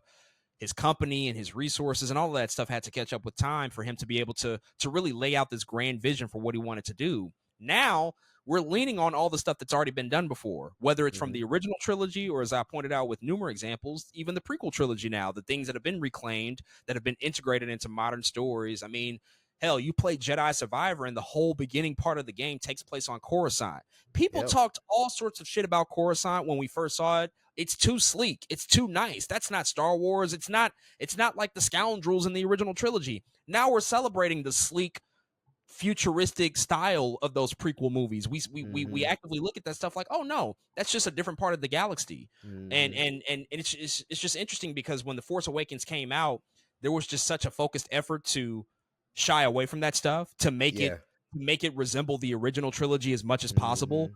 Stay away from the prequels. People don't like that stuff. And it's like, no, you're wrong about that. We just Mm-hmm. don't like how it was presented. But if you know the real fans and you know the people that are around, people like the Clone Wars and people like Rebels and some of the Mm-hmm. expanded stuff, all that different additional stuff that they added to this franchise. And so I just don't think there's enough newness in this Yeah. era for people to reclaim it or to have a renaissance or a Mm-hmm. reclamation, any of that. Like, there's just not Mm-hmm. enough newness. We're leaning on all the stuff that's been proven. Every single thing that's coming out, for the most part, it's all proven stuff, or it's adjacently related to things that have already been proven. Even the Mandalorian, like, that doesn't work if Boba Fett isn't celebrated Isn't a for thing. 2 decades, right? Like Right. that stuff has to work for it to even be kind of the force of what it is now. And so I don't see it. I could very much be wrong, but at this point in this day and age, it doesn't seem likely. And so I think the prequel era, it's a really special time, and it was kind of the last time where you had vision, you had Mm-hmm. real creative guts and ingenuity working behind this franchise to say, like, we're going to new places, and for Mm-hmm. better and for worse, some things will really work, some things just won't work. We're going to embrace it and we're going to celebrate it. And now, 15 years later, everybody else caught up to George Lucas, what he already knew at the time. He just stuck to his Right. guns. As we close out here, future of Star Wars, state of the franchise, what do you want to say about Oof. where things might go? Because we don't really know. Yeah. We talked about this after the conclusion of last week's show. This was not on the show itself. How, Kathleen Kennedy's last projects on the slate are Andor season 2, that's just coming out Mm-hmm. in a few weeks, and then next year, The Mandalorian and Grogu. She is producing that movie, but there's nothing else slated right now. Mm-hmm. Not from a live action standpoint. No shows, no green lighting of season 2s from what we know. So it's kind of a big transitional period. Maybe that's purposeful to allow somebody new to come in and shape their own vision for what projects they decide to greenlight for the future. Mm-hmm. But what's your outlook? What's your temperature on the current state of Star Wars, where things are going to head in the short term, and then ultimately what you want to see out of the next 5 to 10 years from this franchise? Yeah. Star Wars, man. What is going to happen? like you said, there's only two more things on the slate: Andor season 2 and Mandalorian and Grogu. One, they need Mandalorian and Grogu to be good. They need that movie to be good. Star Wars needs a W theatrically, and I honestly don't even mean financially. I think they need people to leave the theater and say, you know what, that was a solid movie. I enjoyed that film. I enjoyed my time being in the theater. They need that in order to give that feeling of Star Wars back. Because we talked about this on the show multiple times. That's the feeling of Star Wars, is the theatrical experience. Let me get in there, be a nerd for 2 hours, cheer at something, maybe be sad about another, and have just a good time in the theater. And I think Mandalorian and Grogu can do that, but there's a thing that's missing there. Still with Mandalorian and Grogu is a lot of us still want to see some Force stuff. You know what I'm saying? Not that Mandalorian is short of that. We know Mandalorian is always the Force has manifested into other things now. We know that to be true. But it's also true that a lot of us want to see some damn. I know, with me personally, I know I still want to see some lightsabers somewhere. I don't know where that's going to happen or how that's going to happen, but you know why I'm here. And so that has to return to form in the theatrical sense. What that looks like next 5 to 10 years, I don't know. Are they moving forward with Rey? I don't know, but hopefully, depending on what post Kathleen Kennedy means, hopefully that means a new story with one direction, with somebody who can come in and say, this is what we're going to do for the next couple of years. It does have some ingenuity behind it. It does have a feel behind it. It does have a vision behind it. This is a direction that we're going in that everybody can get behind and say, either I really like it or I really don't, but something that's solid that doesn't have me going, oh, that was fine. Not only that, but they have to fix their process on how these things are made. We can't just be sitting here hearing about all these projects and nothing is going through a finish line and being made. All of these you tell me all these white men filmmakers can't even get a Star Wars across the board? Something There's a problem. There's a That's how problem. you know it's trouble. That's how you know it's trouble. Kevin Feige and Damon Lindelof and the Benioff and Weiss and all these white men can't get no Star Wars movie made. There is an issue, and so hopefully post Kathleen Kennedy, whatever that means, it also means finding out what does our structure look like to get a movie greenlit. And I think that does come with the vision. That does come with a different structure. Maybe somebody come in and say, "Hey, this is how we're doing things now. This is the new people I'm bringing in with me. Let's get it. Let's get it together, and let's give the people some Star Wars." But yeah, man, I'll always be excited for Star Wars in totality. I'll always love this franchise. It's beloved to us. I've grown up with the stuff. I've grown up with these films. But I think they have some work to do to get fans like me, fans like you, to be able to say, "Oh, I'm excited about this thing," because that has wavered. That is not there anymore. And part of it is because all the things I just said. So again, always excited for Star Wars, but to a degree. Now it's like I don't believe anything you say, but now they have to get me to believe again. I don't really have a ton to add there. I think you said it all very, very well. I mean, look, Star Wars is still by far and away the most valuable cinematic property that's ever been created. It started franchise filmmaking. It started the idea of long form storytelling cinematically. It started the idea of expanded universes and using transmedia to tell stories across different mediums like video games and theme Mm-hmm. parks and television shows and comic books and novels. I mean, it birthed all of that in a popular sense, especially from a Hollywood context. And so there's always going to be something out there for people to gravitate towards and like. And that's the beauty about Star Wars. If you're Mm-hmm. not getting your fix in the movies, then maybe there's a novel out there. Maybe there's a comic run out there. Maybe there's a video game out there.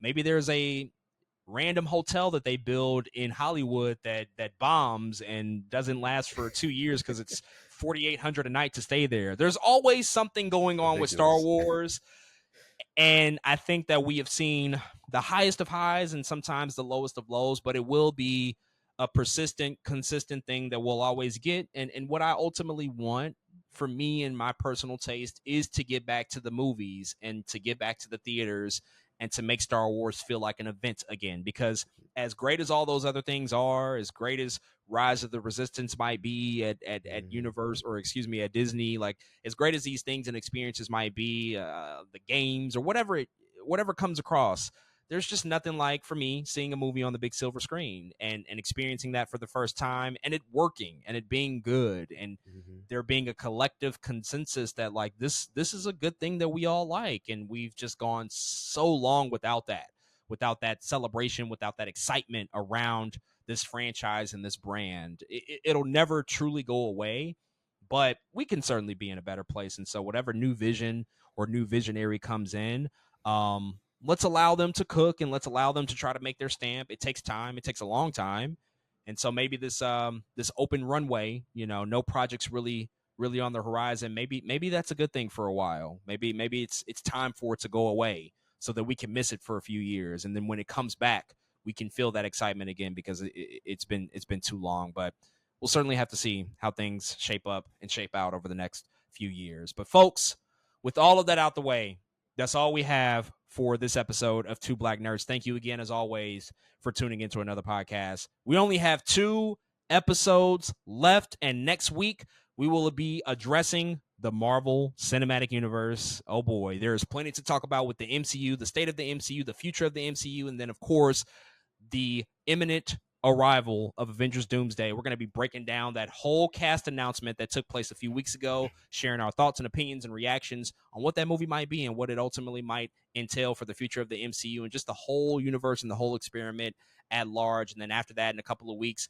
we'll be coming at you with our final episode, which is going to be a mailbag episode. And so you have one more chance this week to submit any questions or comments that you want to be addressed on that podcast. Use this week to do so, and then we'll be back in a couple of weeks to deliver that final episode for you, episode 300. So plenty to look forward to over the course of the next couple of weeks. But until then, we will see you guys next time.